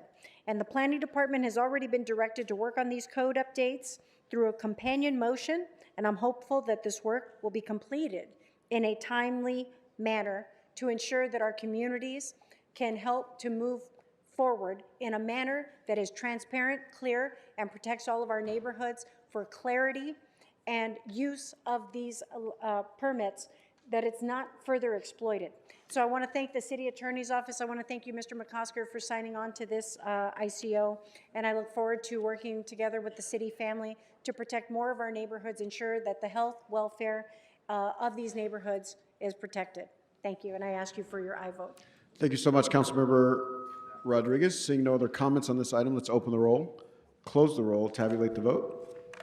13 ayes. All right, and this item goes forthwith. I'd actually like to move it go forward urgent forthwith, if we could please call a vote on that. Councilmember Jurado. Can I be recorded as a no vote on this? It doesn't change the outcome, so.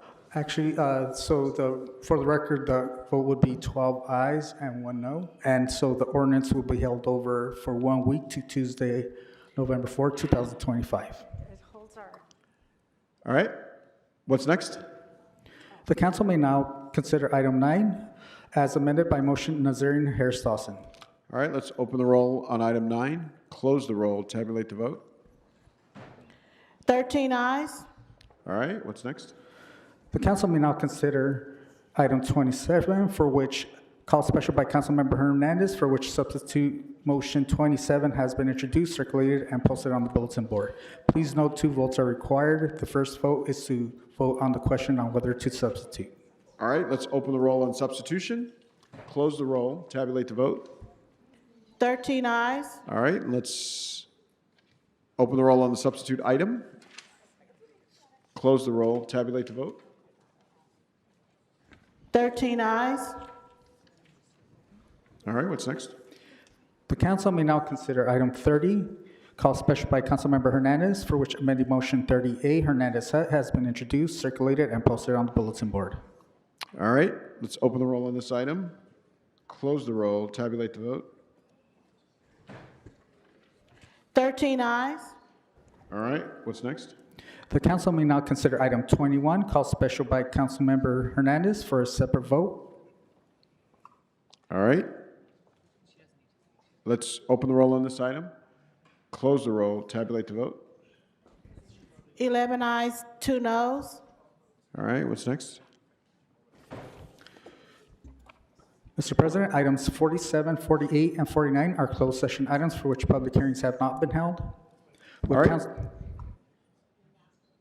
Council would like to convene in closed session at this time, sir. Yes. So we'll prepare the room for closed session for the remaining 3 items on our agenda. That means we clear the room, except for staff of members of the council, city departments, or other citywide elected offices. Who you'll meet in this festive crowd. Head to University Park for Dia de los Muertos at 24th Street Theater on Sunday, November 2nd, beginning at 6 p.m. For more information, check out 24thstreet.org. And that's a look at some things to do.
Every day, over 100 Americans die from secondhand smoke.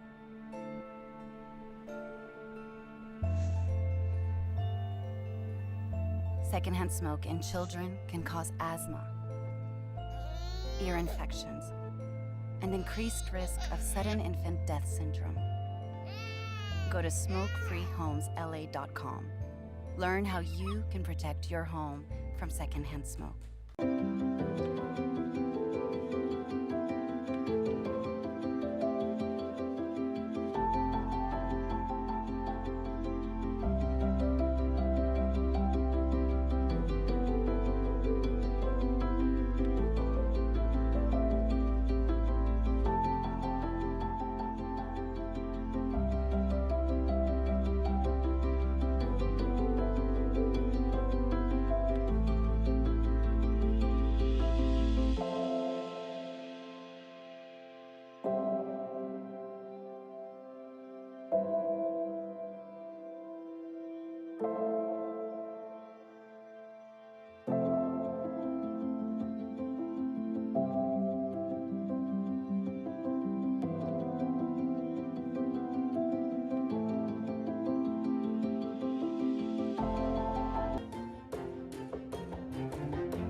Mayor Karen Bass recently announced a new no-cost program through LA's Department of Water and Power, which is designed to help Angelenos save money on their water bills.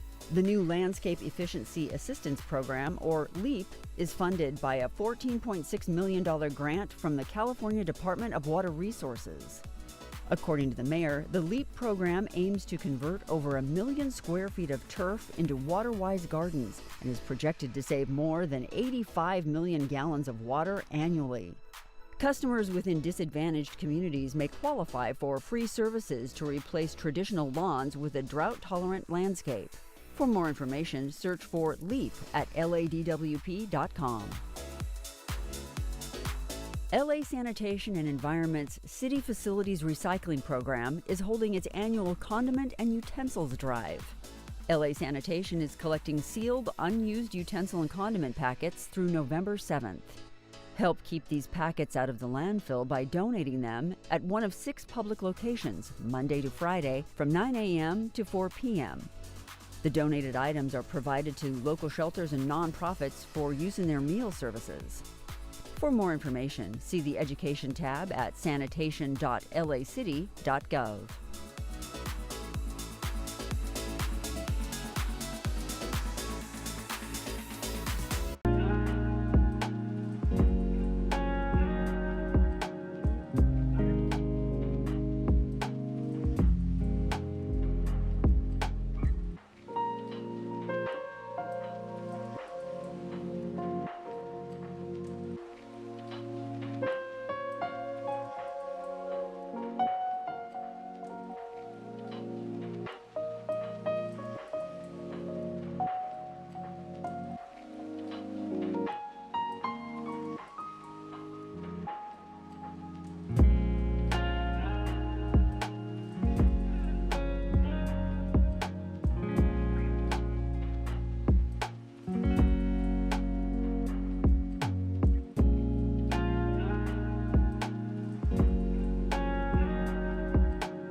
Regularly scheduled meeting of the Los Angeles City Council. Here's what's happening in LA this week.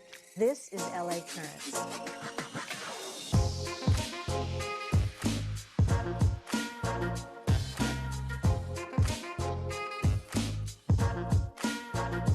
This is about all of us. It's about choosing to believe in our city again and proving it with action. And no matter what our city faces, LA never, ever gives up.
The number one cause of preventable death after injury is bleeding. Someone who is severely bleeding can bleed to death in as little as 5 minutes. Minutes count, and your LAFD thanks you for learning how to stop the bleed by following the ABCs.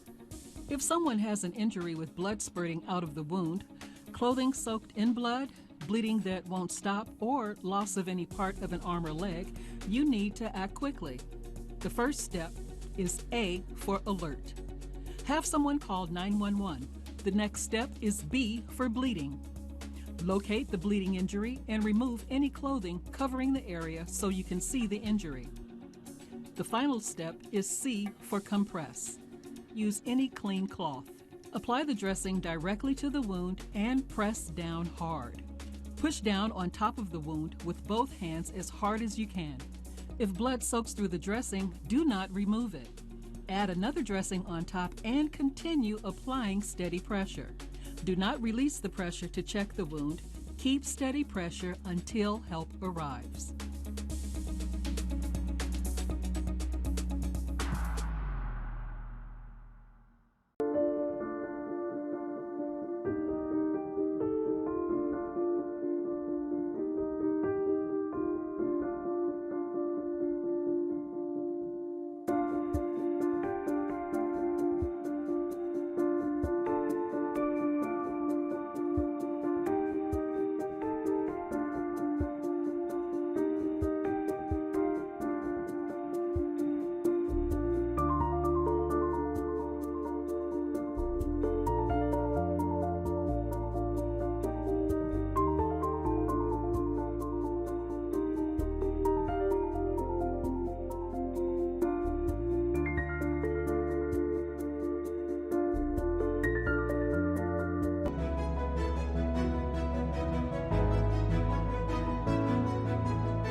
Hi, I'm Eric Scott, the Captain and Public Information Officer for the Los Angeles City Fire Department.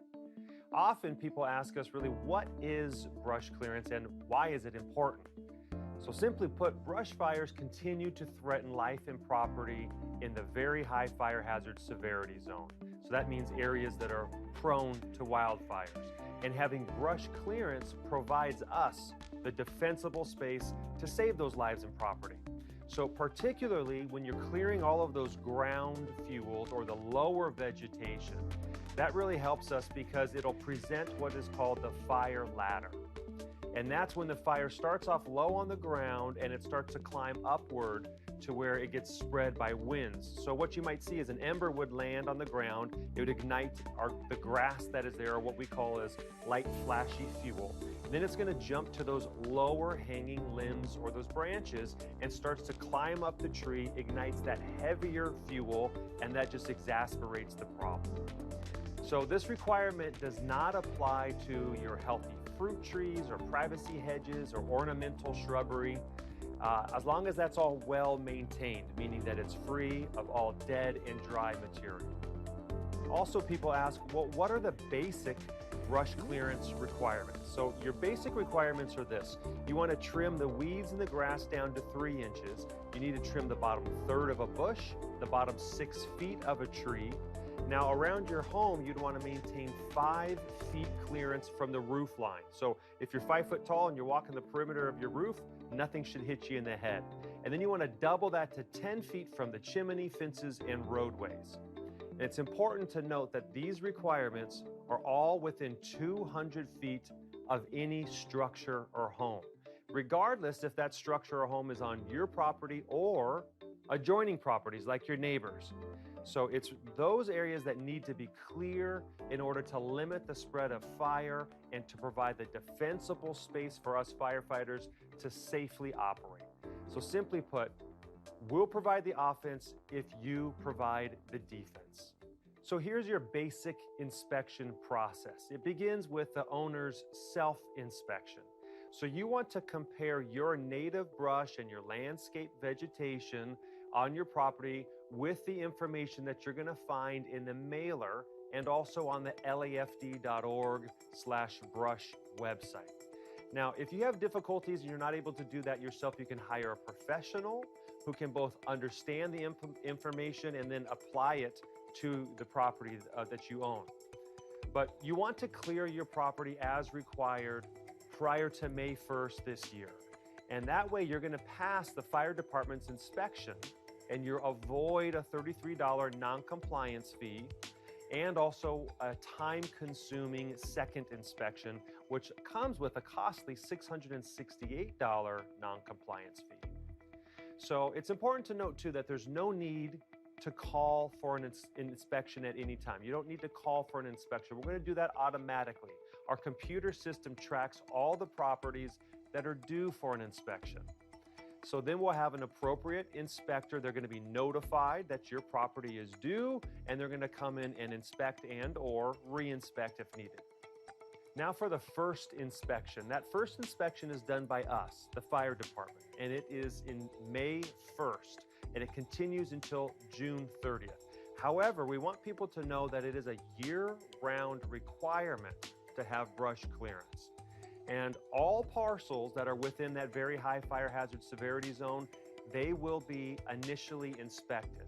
Those parcels that are found in violation are going to be issued a notice of violation, and they'll be assessed, and that's when you get that $33 non-compliance fee.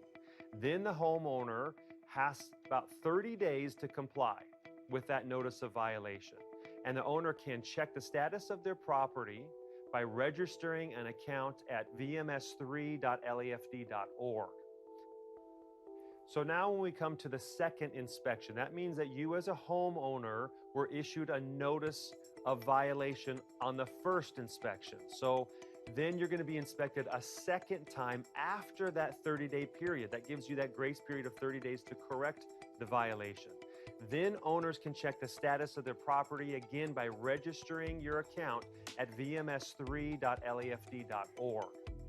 Now, if the property is not fully in compliance upon initial inspection, that owner is going to be notified via mail or email if you're registered within that website that we mentioned.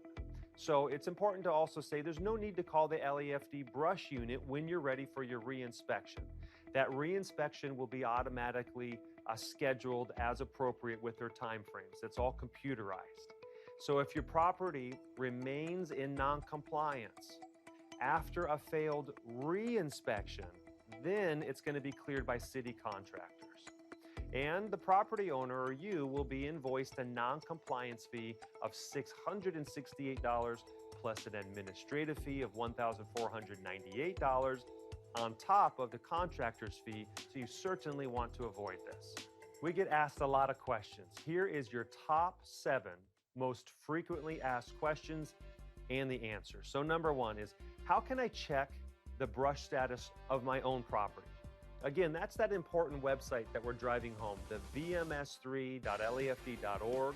You could register a new brush clearance account there and check the status. Now use your APN or the assessor parcel number, as well as a PIN, which is your personal identification number. It's going to be printed on the bottom of the owner notification that was mailed to you annually in March. Often we get asked, well, what is the best way to contact the brush unit? Simply put, the best way is to send an email. You send it to lafdbrush@lacity.org. Now, if you incorporate your APN and a brief description of the issue or the problem that you would like to discuss, that greatly assists us determining who you are and what the issue is. And then a member of our brush unit will respond to you within 48 hours. Also, you could feel free to call. The number is 1-800-994-4444. But we do ask for your patience in advance because it's very busy and there's minimal inspectors, so we have limited resources to take your call. But the office hours are from 7 a.m. until 3 p.m. Monday through Friday, excluding holidays. So what if you received a notice of non-compliance in the mail? What are you supposed to do then? Well, start by reading that notice very carefully. Identify the actual violations that were mentioned on your property. See what was cited there. And then you could follow the steps in the frequently asked questions, the first one there, to see photos that was taken by the inspector of your property and where the problem is. Then you want to correct those violations by the due date. So look at that due date. It'll be located at the top right corner of your notice. Here's another question we get. Okay, you were issued a notice of noncompliance, and now you did the right thing. You finished clearing your property of the violations that you were cited. Now what? What's next? Well, truthfully, you don't have to do anything at this point. After the allotted 30-day period, a fire inspector is going to re-inspect your property, and if your property is still in noncompliance, then you get that second notice to abate the fire hazard. That'll be mailed to you. Now, the city will start the process to have your property cleared by a contractor at your expense, so you want to avoid that. Some ask if there is a particular contractor that should be used to clear your property. Well, simply put, the city does not provide a recommendation, nor do we endorse any contractor. So really, it's you as the property owner, it's your responsibility to request the current proof of insurance, if they're bonded, if they have a license, and obtain any other relevant information about that contractor. But we do try to help. So there is a brush clearance contractor list on the website. So what do you do if you feel that the inspector is wrong and that your property is in compliance? And can you file an appeal? Well, the answer is yes. Yes, you can. Visit the LAFD Brush website to view the detailed inspection process, and that includes appeals. However, note that a failed inspection will subject you as the owner to fees that continue to increase with each failed inspection. All billing is conducted through the city's accounting services section. So if you have questions about that concerning your fees or your invoices or any fees that even could be attached to a tax bill, you should direct those to the source. That's accounting. So you could either call them at 213-978-3424, or you could send an email to lafd.brush@lacctg@lacity.org. We understand that many people might be worried about their neighbor's property and that they might have a fire hazard because of some overgrown brush.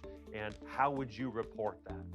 So first off, we want you to know that the fire department wants to hear your concerns so we can provide the clearance necessary for our firefighters to protect your property and your neighborhood. So you can report a brush fire hazard by email to lafdbrush@lacity.org. Now, please make sure that you include the exact location of the brush hazards, the address. If you have the APN, that would be even better.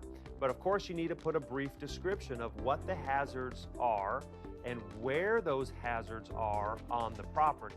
And of course, it's best not to go looking at those hazards on that neighbor's property without permission. You also can make your complaint by phone. That same phone number we provided before to our brush clearance unit is 1-800-994-4444. And again, we welcome your complaint, but remember too that we have limited resources to take your call, and those hours are from 7 a.m. to 3 p.m. Monday through Friday.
The Barnsdall Gallery Theater is a 300-seat performing arts space located as part of the Barnsdall Art Park here in East Hollywood.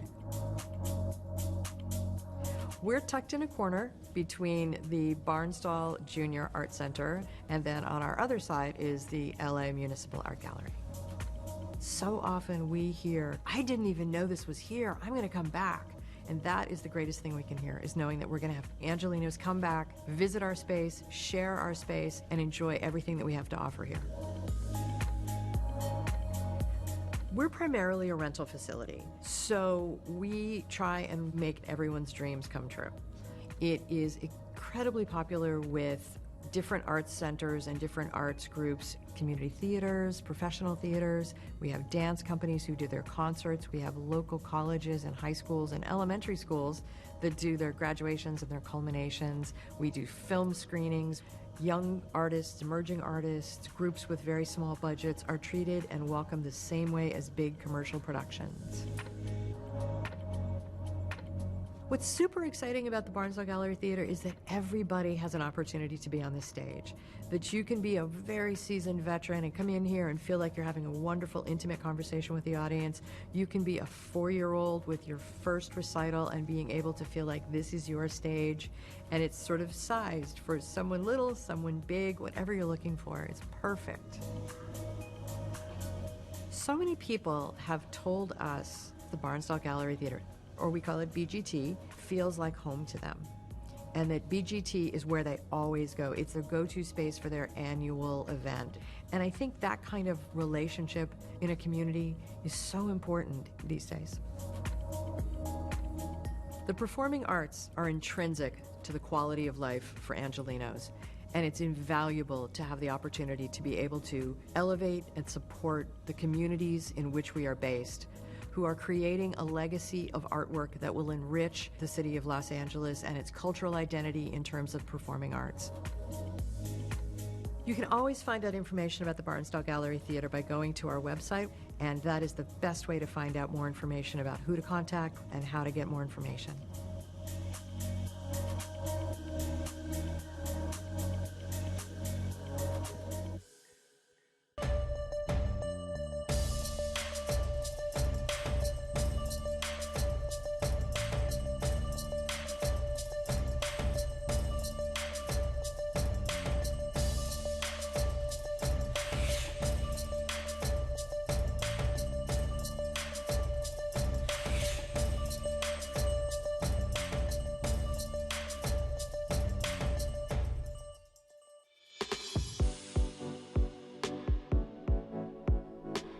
The Canoga Park Youth Art Center is an after-school music and art program operated by the Department of Cultural Affairs of the City of Los Angeles. We offer music and visual arts classes to youth in the area, mostly from 6 to 17. However, we also have pre-K classes to introduce young children to music. All the teachers here have been involved in the arts their whole lives. We serve about 200 students per week when we have our class sessions. We are located in a historic building off of Sherman Way. So this historic building was first built in 1929 as the first operator-assisted phone company in the San Fernando Valley. After the building was abandoned by the phone company, it fell into disrepair. The city did purchase the building. It was restored because Proposition K allocated funds to provide programming for youth. So this is a dedicated youth arts center. During the year, local schools walk to us during their school day to supplement or to include an arts program which they may not be able to receive at their school. The importance of arts education, I don't think, can be overstated. I think by now, hopefully everybody knows that arts education helps children to work together in groups. It helps them to focus, critically think. Self-expression is also incredibly important. Creativity, and also it could be a path to a career for many young people. For example, all of the staff here are involved in the arts, in their art form outside of teaching here. We have a lot of kids that come here as, 6-year-olds, and then they go all the way through the program until they age out of it, and they have good memories, they come back. So we see how the arts is shaping these kids, having healthy societies, having healthy investment in the arts. We have several ways of getting into contact with us. We have an Instagram page at Canoga Park Youth Arts. We have a Facebook page, Canoga Park Youth Arts Center. Bye, everyone. I'll see you next week. Using the MyLA 311 app is easy. Download the MyLA 311 app from the App Store or Google Play. Use Google Translate to view the page in up to 200 languages. Select the service need, either by typing a topic in the new request search box, or select from the most popular service requests, like street pavement issues or potholes. Answer a few questions. You can add a comment or even upload a picture. Keep track of your request via email, text, or create an Angelino account to become a registered user. Using MyLA 311 keeps our city safe and clean.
The spookiest night of the year is here, and LA City Department of Recreation and Parks has scares aplenty across the city.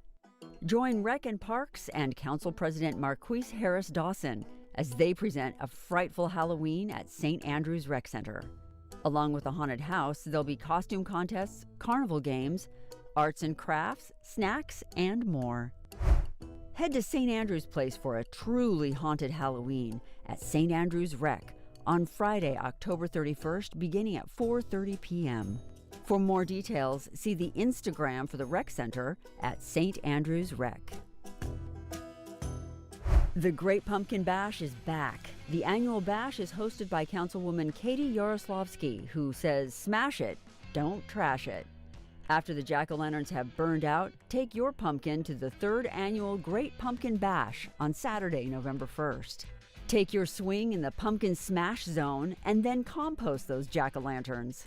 There'll also be a kids' costume parade, games, prizes, pumpkin-themed treats, and a special activation by the Discovery Cube.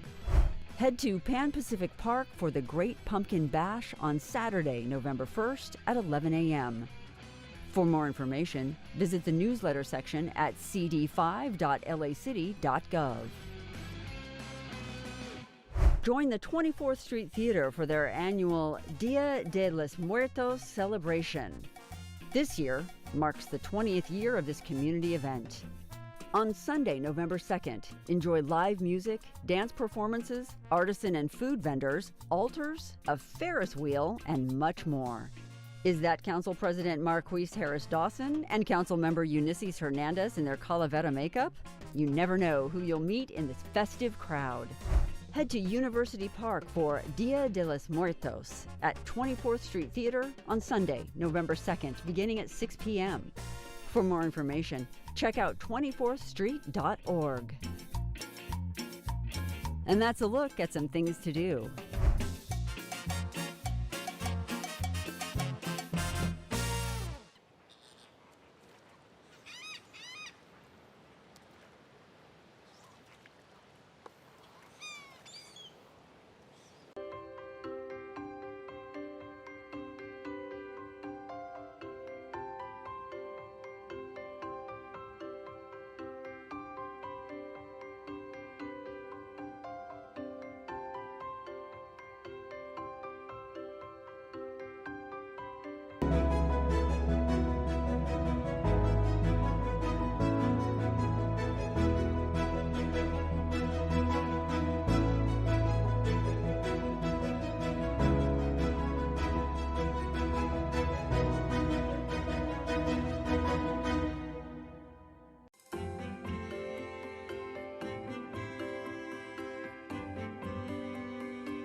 Every day, over 100 Americans die from secondhand smoke.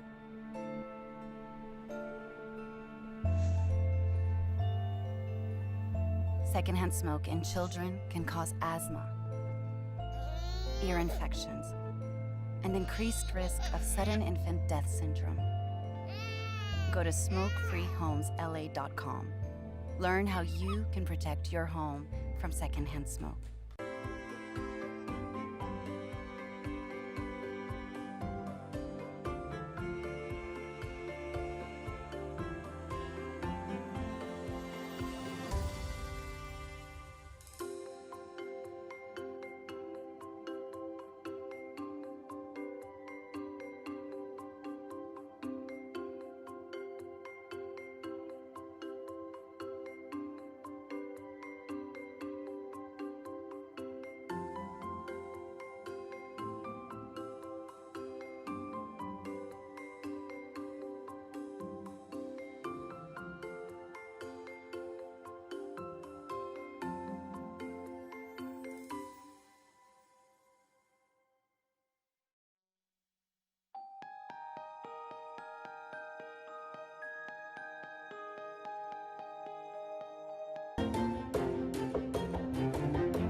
Mayor Karen Bass recently announced a new no-cost program through LA's Department of Water and Power, which is designed to help Angelenos save money on their water bills.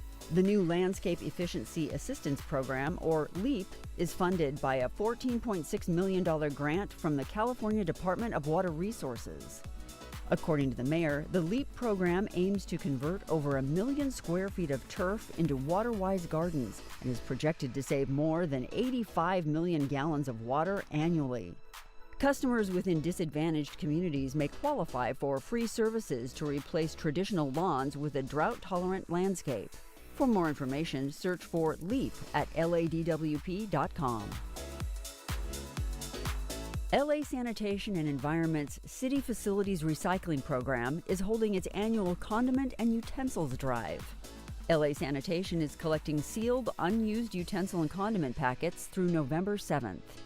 Help keep these packets out of the landfill by donating them at one of 6 public locations, Monday to Friday, from 9 a.m. to 4 p.m.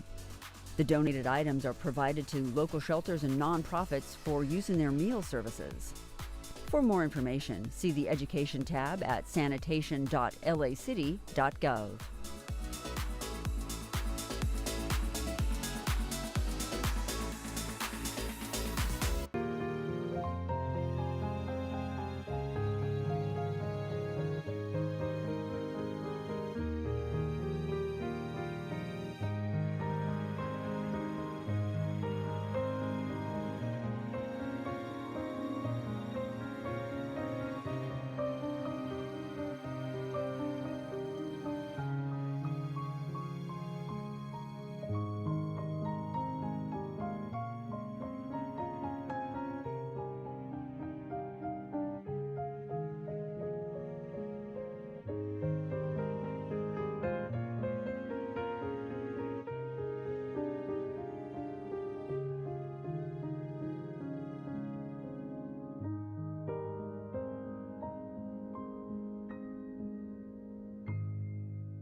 Your regularly scheduled meeting of the Los Angeles City Council. Here's what's happening in LA this week. This is LA Currents.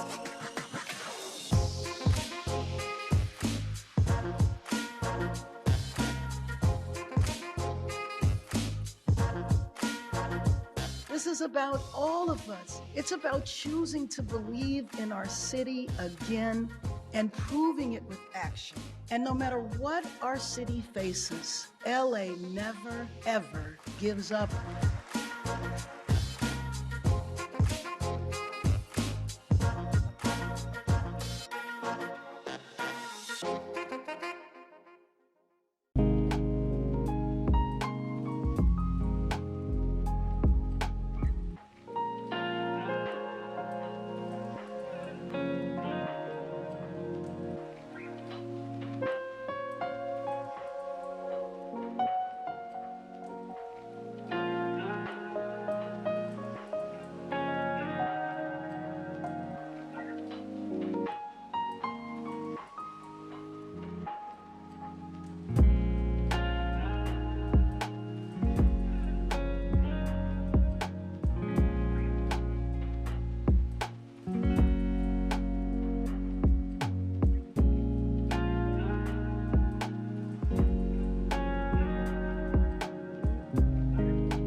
The number one cause of preventable death after injury is bleeding. Someone who is severely bleeding can bleed to death in as little as 5 minutes. Minutes count, and your LAFD thanks you for learning how to stop the bleed by following the ABCs.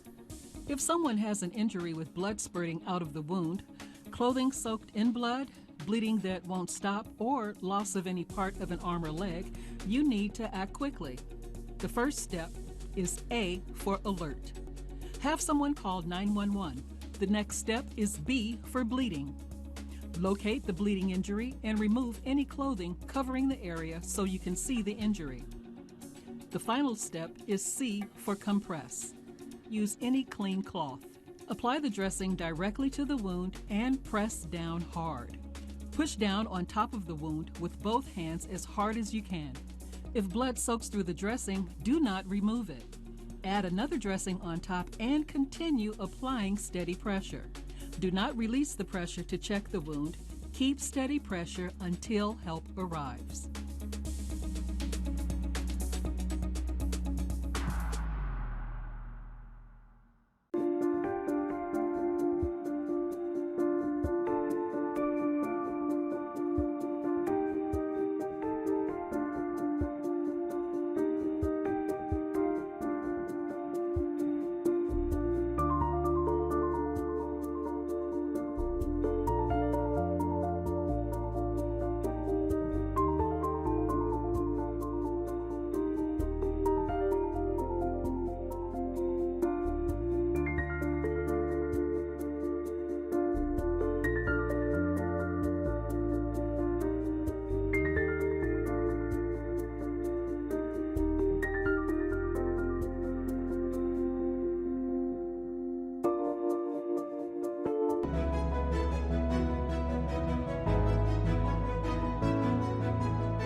Hi, I'm Eric Scott, the Captain and Public Information Officer for the Los Angeles City Fire Department. Often people ask us really, what is brush clearance and why is it important? So simply put, brush fires continue to threaten life and property in the very high fire hazard severity zone. So that means areas that are prone to wildfires. And having brush clearance provides us the defensible space to save those lives and property. So particularly when you're clearing all of those ground fuels or the lower vegetation, that really helps us because it'll present what is called the fire ladder. And that's when the fire starts off low on the ground and it starts to climb upward to where it gets spread by winds. So what you might see is an ember would land on the ground, it would ignite the grass that is there, or what we call as light flashy fuel. And then it's going to jump to those lower hanging limbs or those branches and starts to climb up the tree, ignites that heavier fuel, and that just exasperates the problem. So this requirement does not apply to your healthy fruit trees or privacy hedges or ornamental shrubbery, as long as that's all well maintained, meaning that it's free of all dead and dry material. Also, people ask, well, what are the basic brush clearance requirements? So your basic requirements are this. You want to trim the weeds and the grass down to 3 inches. You need to trim the bottom third of a bush, the bottom 6 feet of a tree. Now around your home, you'd want to maintain 5 feet clearance from the roof line. So if you're 5 foot tall and you're walking the perimeter of your roof, nothing should hit you in the head. And then you want to double that to 10 feet from the chimney, fences, and roadways. And it's important to note that these requirements are all within 200 feet of any structure or home, regardless if that structure or home is on your property or adjoining properties like your neighbors. So it's those areas that need to be clear in order to limit the spread of fire and to provide the defensible space for us firefighters to safely operate. So simply put, we'll provide the offense if you provide the defense. So here's your basic inspection process. It begins with the owner's self-inspection. So you want to compare your native brush and your landscape vegetation on your property with the information that you're going to find in the mailer and also on the lafd.org/brush website. Now, if you have difficulties and you're not able to do that yourself, you can hire a professional who can both understand the information and then apply it to the property that you own. But you want to clear your property as required prior to May 1st this year. And that way you're going to pass the fire department's inspection and you avoid a $33 non-compliance fee and also a time-consuming second inspection which comes with a costly $668 non-compliance fee. So it's important to note too that there's no need to call for an inspection at any time. You don't need to call for an inspection. We're going to do that automatically. Our computer system tracks all the properties that are due for an inspection. So then we'll have an appropriate inspector. They're going to be notified that your property is due, and they're going to come in and inspect and or re-inspect if needed. Now for the first inspection. That first inspection is done by us, the fire department, and it is in May 1st, and it continues until June 30th. However, we want people to know that it is a year-round requirement to have brush clearance. And all parcels that are within that very high fire hazard severity zone, they will be initially inspected. Those parcels that are found in violation are going to be issued a notice of violation, and they'll be assessed, and that's when you get that $33 non-compliance fee. Then the homeowner has about 30 days to comply with that notice of violation, and the owner can check the status of their property by registering an account at vms3.lafd.org. So now when we come to the second inspection, that means that you as a homeowner were issued a notice of violation on the first inspection. So then you're going to be inspected a second time after that 30-day period. That gives you that grace period of 30 days to correct the violation. Then owners can check the status of their property again by registering your account at vms3.lafd.org. Now, if the property is not fully in compliance upon initial inspection, that owner is going to be notified via mail or email if you're registered within that website that we mentioned. So it's important to also say there's no need to call the LAFD brush unit when you're ready for your re-inspection. That re-inspection will be automatically scheduled as appropriate with their time frames. It's all computerized. So if your property remains in non-compliance after a failed re-inspection, then it's going to be cleared by city contractors. And the property owner or you will be invoiced a non-compliance fee of $668 plus an administrative fee of $1,498 on top of the contractor's fee, so you certainly want to avoid this. We get asked a lot of questions. Here is your top 7 most frequently asked questions and the answer. So number 1 is, how can I check the brush status of my own property? Again, that's that important website that we're driving home, the vms3.lafd.org.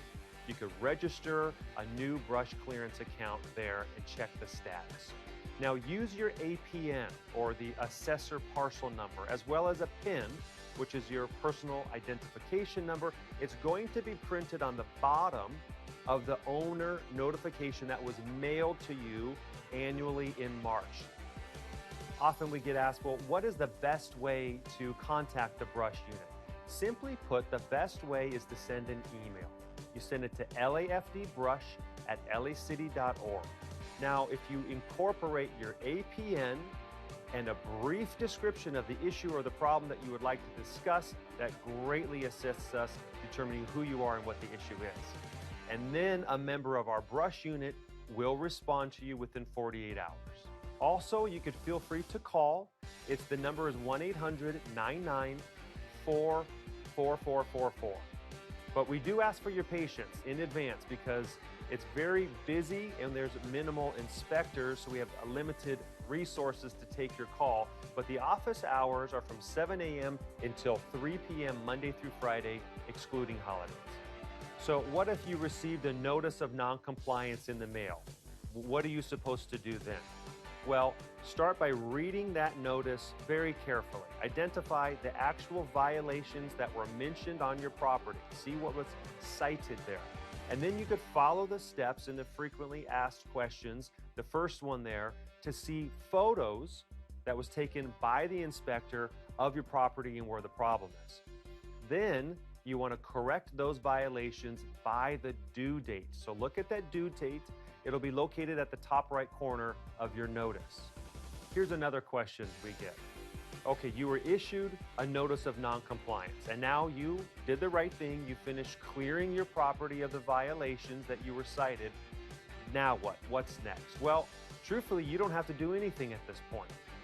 After the allotted 30-day period, a fire inspector is going to re-inspect your property. And if your property is still in non-compliance, then you get that second notice to abate the fire hazard. That'll be mailed to you. Now, the city will start the process to have your property cleared by a contractor at your expense, so you want to avoid that. Some ask if there is a particular contractor that should be used to clear your property. Well, simply put, the city does not provide a recommendation, nor do we endorse any contractor. So really, it's you as the property owner, it's your responsibility to request the current proof of insurance, if they're bonded, if they have a license, and obtain any other relevant information about that contractor. But we do try to help. So there is a brush clearance contractor list on the website. So what do you do if you feel that the inspector is wrong and that your property is in compliance? And can you file an appeal? Well, the answer is yes. Yes, you can. Visit the LAFD Brush website to view the detailed inspection process, and that includes appeals. However, note that a failed inspection will subject you as the owner to fees that continue to increase with each failed inspection. All billing is conducted through the city's accounting services section. So if you have questions about that concerning your fees or your invoices or any fees that even could be attached to a tax bill, you should direct those to the source. That's accounting. So you could either call them at 213-978-3424, or you could send an email to lafd.brush@lacctg@lacity.org. We understand that many people might be worried about their neighbor's property and that they might have a fire hazard because of some overgrown brush. And how would you report that? So first off, we want you to know that the fire department wants to hear your concerns so we can provide the clearance necessary for our firefighters to protect your property and your neighborhood. So you can report a brush fire hazard by email to lafdbrush@lacity.org. Now, please make sure that you include the exact location of the brush hazards, the address. If you have the APN, that would be even better. But of course, you need to put a brief description of what the hazards are and where those hazards are on the property. And of course, it's best not to go looking at those hazards on that neighbor's property without permission. You also can make your complaint by phone. That same phone number we provided before to our brush clearance unit is 1-800-994-4444. And again, we welcome your complaint, but remember too that we have limited resources to take your call, and those hours are from 7 a.m. to 3 p.m. Monday through Friday.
The Barnstable Gallery Theater is a 300-seat performing arts space located as part of the Barnstable Art Park here in East Hollywood.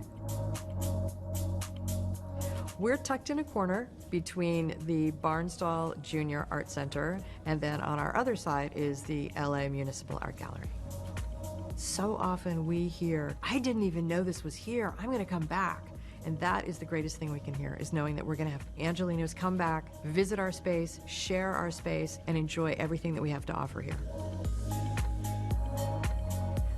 We're primarily in different arts groups, community theaters, professional theaters. We have dance companies who do their concerts. We have local colleges and high schools and elementary schools that do their graduations and their culminations. We do film screenings. Young artists, emerging artists, groups with very small budgets are treated and welcomed the same way as big commercial productions.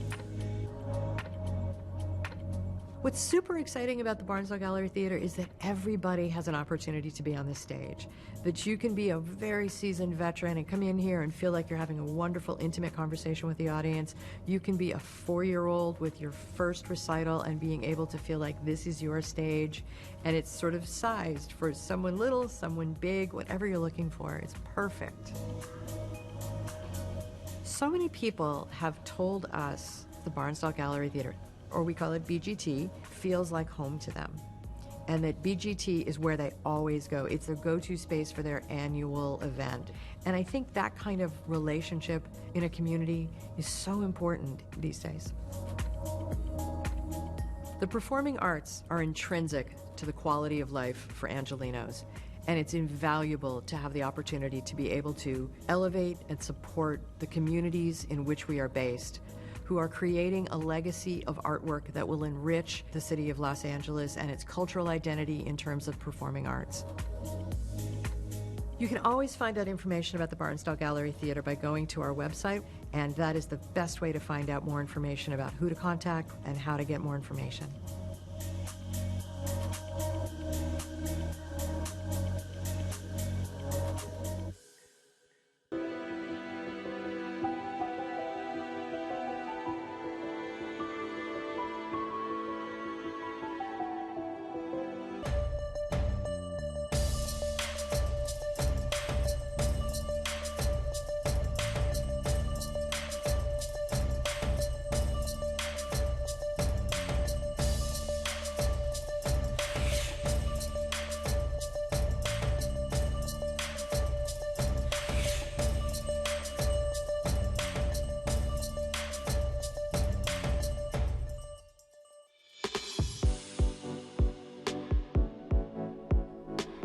The Canoga Park Youth Arts Center is an after-school music and art program operated by the Department of Cultural Affairs of the City of Los Angeles.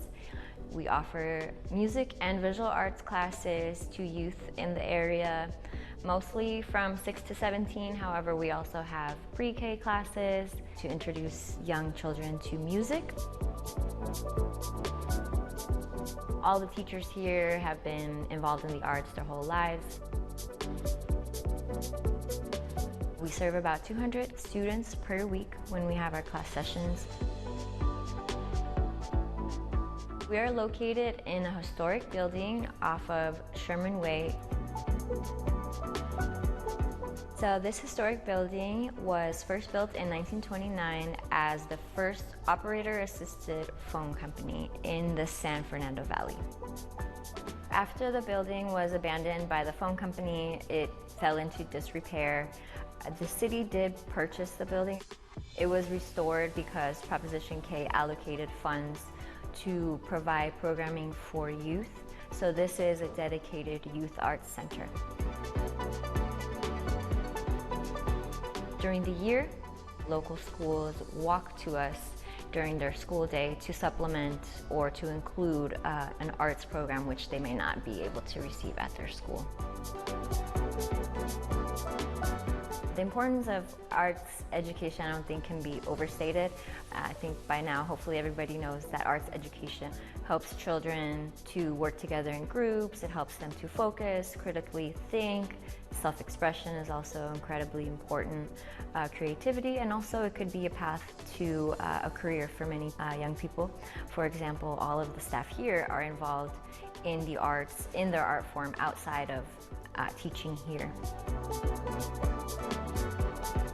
We have a lot of kids that come here as 6-year-olds, and then they go all the way through the program until they age out of it, and they have good memories, they come back.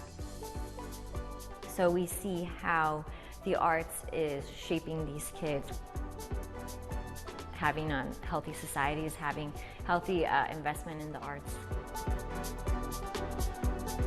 We have several ways of getting into contact with us.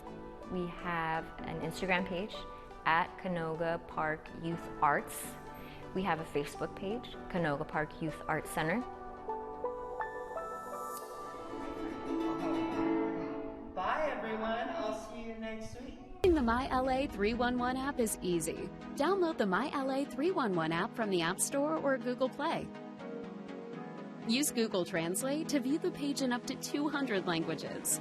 Select the service need, either by typing a topic in the new request search box, or select from the most popular service requests, like street pavement issues or potholes.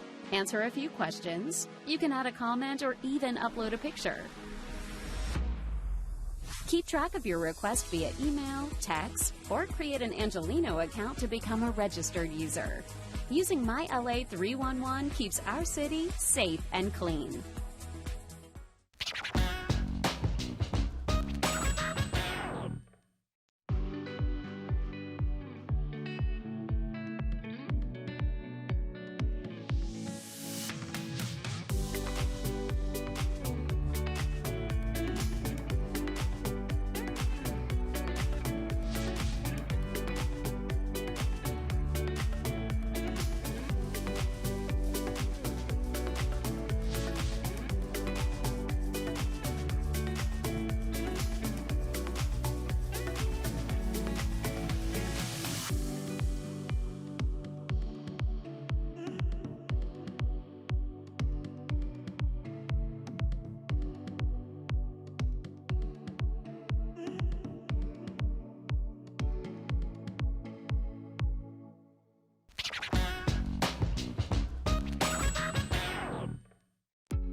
The spookiest night of the year is here, and LA City Department of Recreation and Parks has scares aplenty across the city.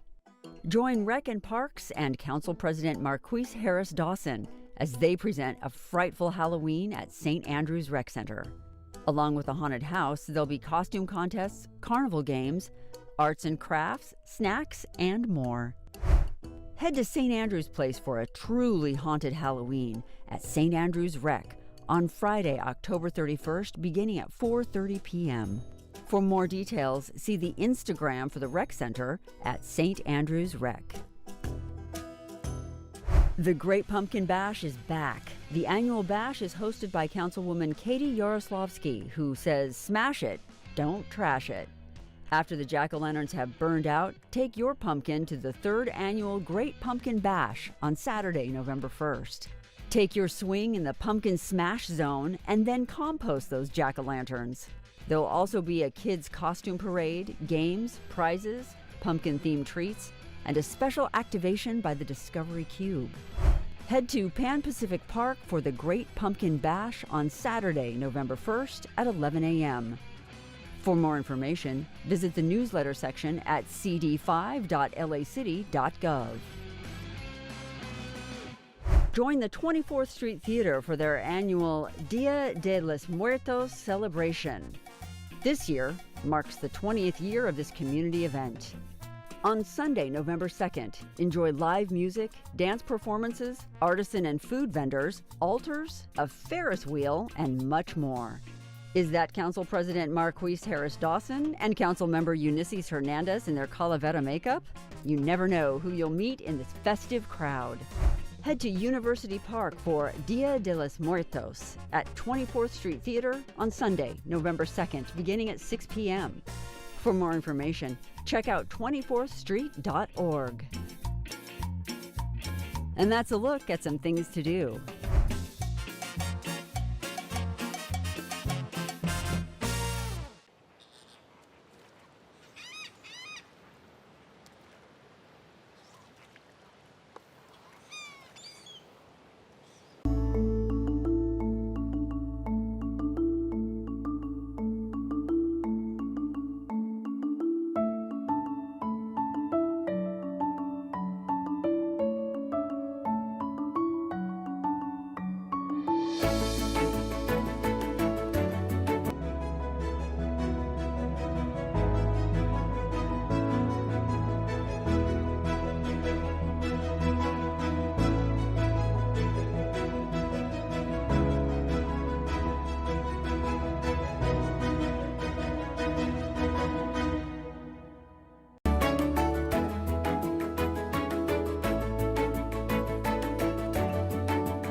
Every day, over 100 Americans die from secondhand smoke.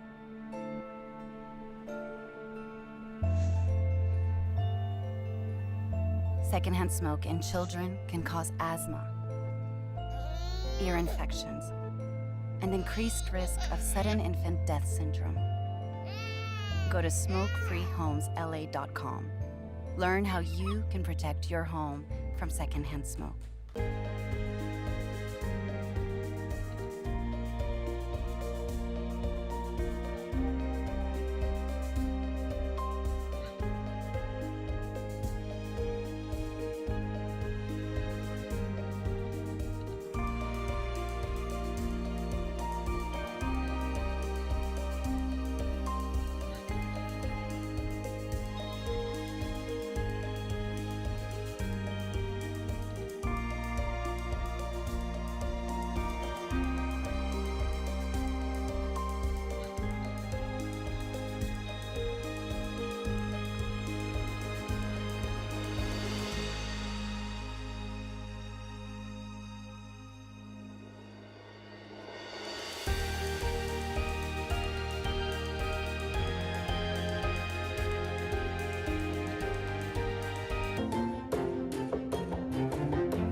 Mayor Karen Bass recently announced a new no-cost program through LA's Department of Water and Power, which is designed to help Angelenos save money on their water bills. The new Landscape Efficiency Assistance Program, or LEAP, is funded by a $14.6 million grant from the California Department of Water Resources. According to the mayor, the LEAP program aims to convert over 1 million square feet of turf into water-wise gardens and is projected to save more than 85 million gallons of water annually. Customers within disadvantaged communities may qualify for free services to replace traditional lawns with a drought-tolerant landscape. For more information, search for LEAP at ladwp.com. LA Sanitation and Environment's City Facilities Recycling Program is holding its annual condiment and utensils drive. LA Sanitation is collecting sealed, unused utensil and condiment packets through November 7th. Help keep these packets out of the landfill by donating them at one of 6 public locations, Monday to Friday, from 9 a.m. to 4 p.m. The donated items are provided to local shelters and nonprofits for use in their meal services. For more information, see the Education tab at sanitation.lacity.gov.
Regularly scheduled meeting of the Los Angeles City Council. Here's what's happening in LA this week.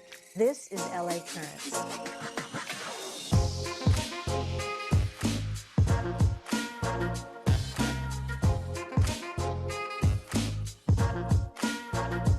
This is about all of us. It's about choosing to believe in our city again and proving it with action. And no matter what our city faces, LA never, ever gives up.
The number one cause of preventable death after injury is bleeding. Someone who is severely bleeding can bleed to death in as little as 5 minutes. Minutes count, and your LAFD thanks you for learning how to stop the bleed by following the ABCs. If someone has an injury with blood spurting out of the wound, clothing soaked in blood, bleeding that won't stop, or loss of any part of an arm or leg, you need to act quickly. The first step is A for alert. Have someone call 911. The next step is B for bleeding. Locate the bleeding injury and remove any clothing covering the area so you can see the injury. The final step is C for compress. Use any clean cloth. Apply the dressing directly to the wound and press down hard. Push down on top of the wound with both hands as hard as you can. If blood soaks through the dressing, do not remove it. Add another dressing on top and continue applying steady pressure. Do not release the pressure to check the wound. Keep steady pressure until help arrives.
Hi, I'm Eric Scott, the Captain and Public Information Officer for the Los Angeles City Fire Department.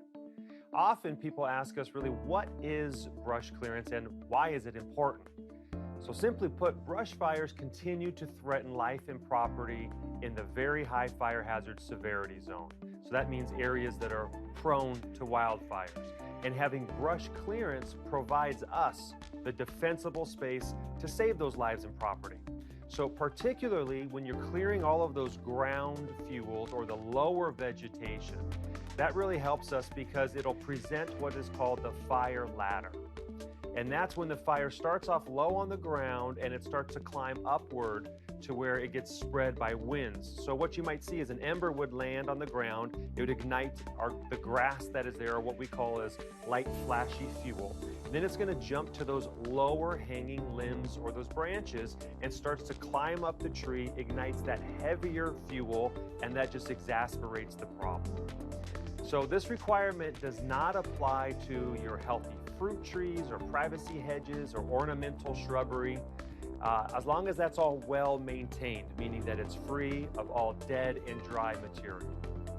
Also, people ask, well, what are the basic brush clearance requirements? So your basic requirements are this. You want to trim the weeds and the grass down to 3 inches. You need to trim the bottom third of a bush, the bottom 6 feet of a tree. Now, around your home, you'd want to maintain 5 feet clearance from the roof line. So if you're 5 foot tall and you're walking the perimeter of your roof, nothing should hit you in the head. And then you want to double that to 10 feet from the chimney, fences, and roadways. And it's important to note that these requirements are all within 200 feet of any structure or home, regardless if that structure or home is on your property. Yes, Mr. President. Blumenfeld, Harris Dawson, Hernandez, Hutt, Hurtado, Lee, McOsker, Nazarian, Padilla, Park, Price, Rahman, Rodriguez, Soto Martinez, Yaroslavsky. 12 members present in quorum, Mr. President.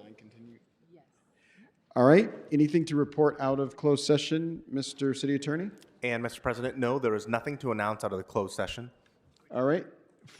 And just for the public, we are continuing items 47 and 48 until November 5th.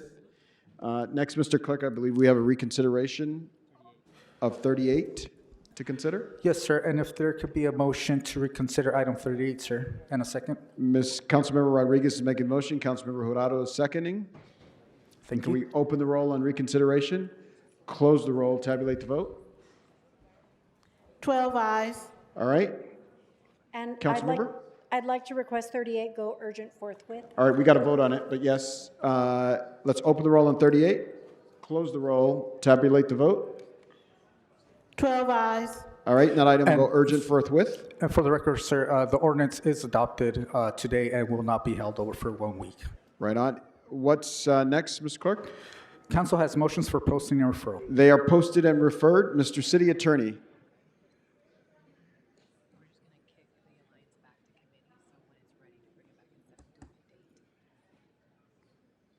Mr. City- President, there's a request for item 49. There's a request to refer the matter back to the Housing and Homelessness Committee, sir. Housing and Homelessness Committee. All right.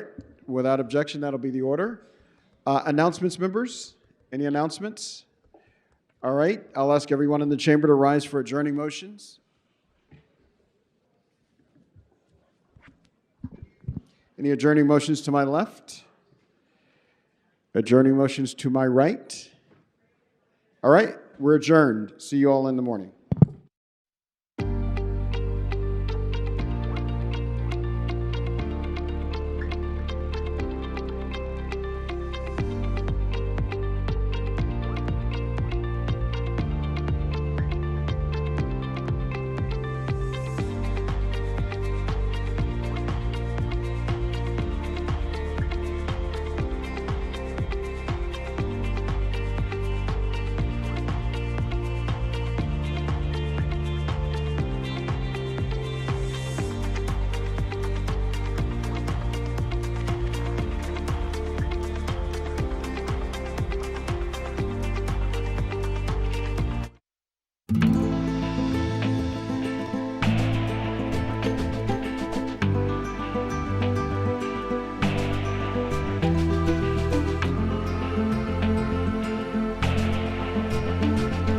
Last night really knocked me back pretty hard. I'm struggling, honestly. I'm just not in a good place. I'm not sure if I'm going to make it through tonight. I want to carry this thing through, but on the other hand, I'm like,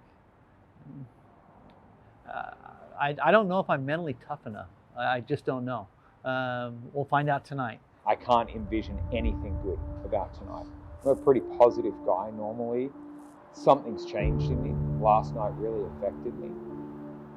I really want this to end now so I can get blankets, because I feel like, don't you all realize we need effing blankets? We thought, well, let's go to the thrift store, but we couldn't find any blankets in there. We reached out to people in the parking lot and told them what our needs were. We needed blankets. We just don't have any blankets. I was just wondering if you had any blankets at all? No? Okay, I understand. Thank you so much. I was wondering if you had any blankets in the back of your car or something, just something to stop me from freezing. If there's one in there, I'll get it for you. That'd be incredible. Thank you so much. These guys went above and beyond. I mean, Wow, they thank bought you us so much. blankets.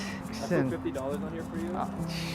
No worries. there really are some good people in this world. You guys are definitely one of them. So thank you so much. Really, this really highlights really the best of humanity and the angels of Los Angeles. Thank you so much. Thank you. Thank you. That's incredible. Thank you. Thank you. The generosity of people sometimes is very remarkable. So I think this is probably one of the more humiliating things I've done so far. I'm sitting in a Panera Bread and I'm pulling all the blankets that I've got, pulling all of my clothes, everything I own out, because I've got to pack my bag properly. And I'm looking at these young girls back there already snickering that this is what I've got to do. This is what I've got to do. Right now, we need to find where we're going to hunker down. That's not everything I thought it was going to be. Everywhere is blocked off. Everywhere is shut down. Nobody wants a homeless person sleeping on their stoop. This might be the perfect place. Right here. Yeah, I get it. It's pretty isolated though. We lay everything down.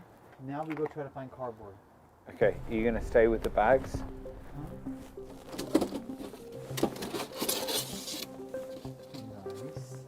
Yeah, and it's all broken apart, see? And it's even got bubble wrap. Are you okay? Yep.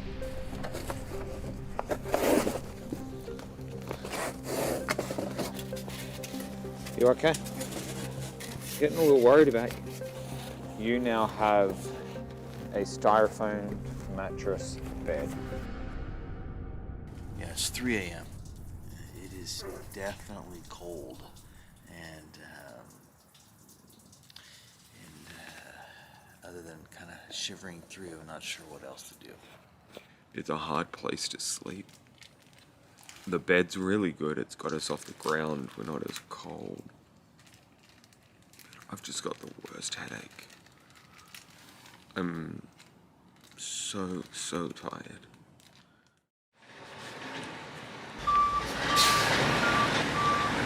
Ken, the thing next to us is moving. Well, that was a unplanned early morning wake up for us. You know, the first night, I wouldn't have slept more than 40-45 minutes. Last night, I probably got about 3 hours of sleep. The lack of sleep affects my ability to think coherently sometimes. I'm bouncing around mentally between things. I'm not sure if I make it tonight.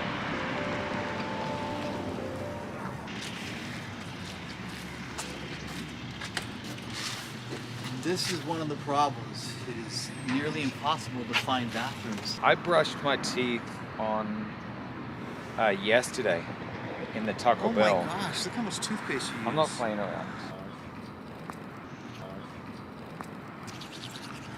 This is where the journey, the 100 hours began, right here, 2 nights ago.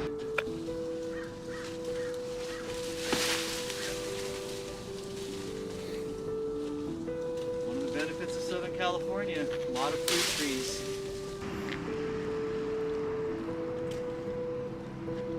Tasty good? Pretty taut. Yeah.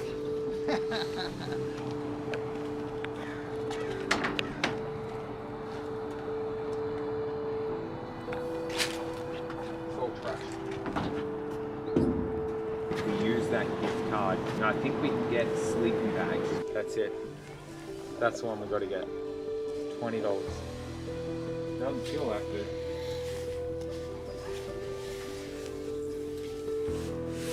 Well, I'm a little nervous about the tent, like laying inside something and not being able to see someone coming at you. Makes me nervous too. That kind of makes me have a bit of anxiety. I like that when I open my eyes, I can immediately look around and see what's there. This is something we've wanted to do for a bit. Just relax. Oh man, that sun feels really good on my face. You want to get your trail mix out? Hey, hey, hey. Yeah. How nice is this?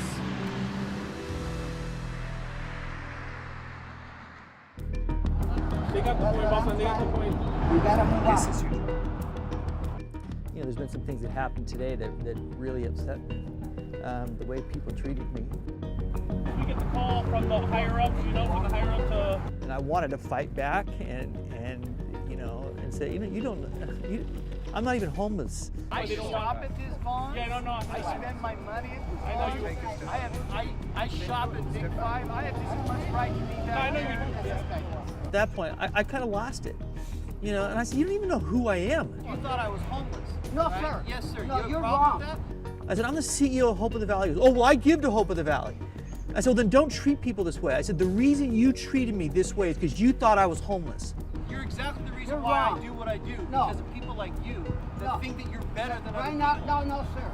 It's one of the reasons that I wanted to come out here and, to have that empathy and to, it just kind of caught me off guard because I didn't expect it at that moment.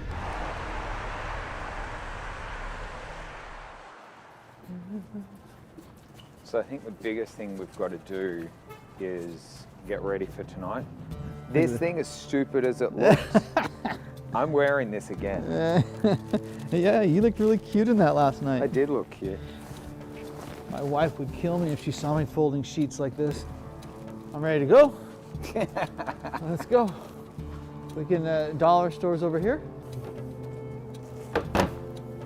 Oh, look at that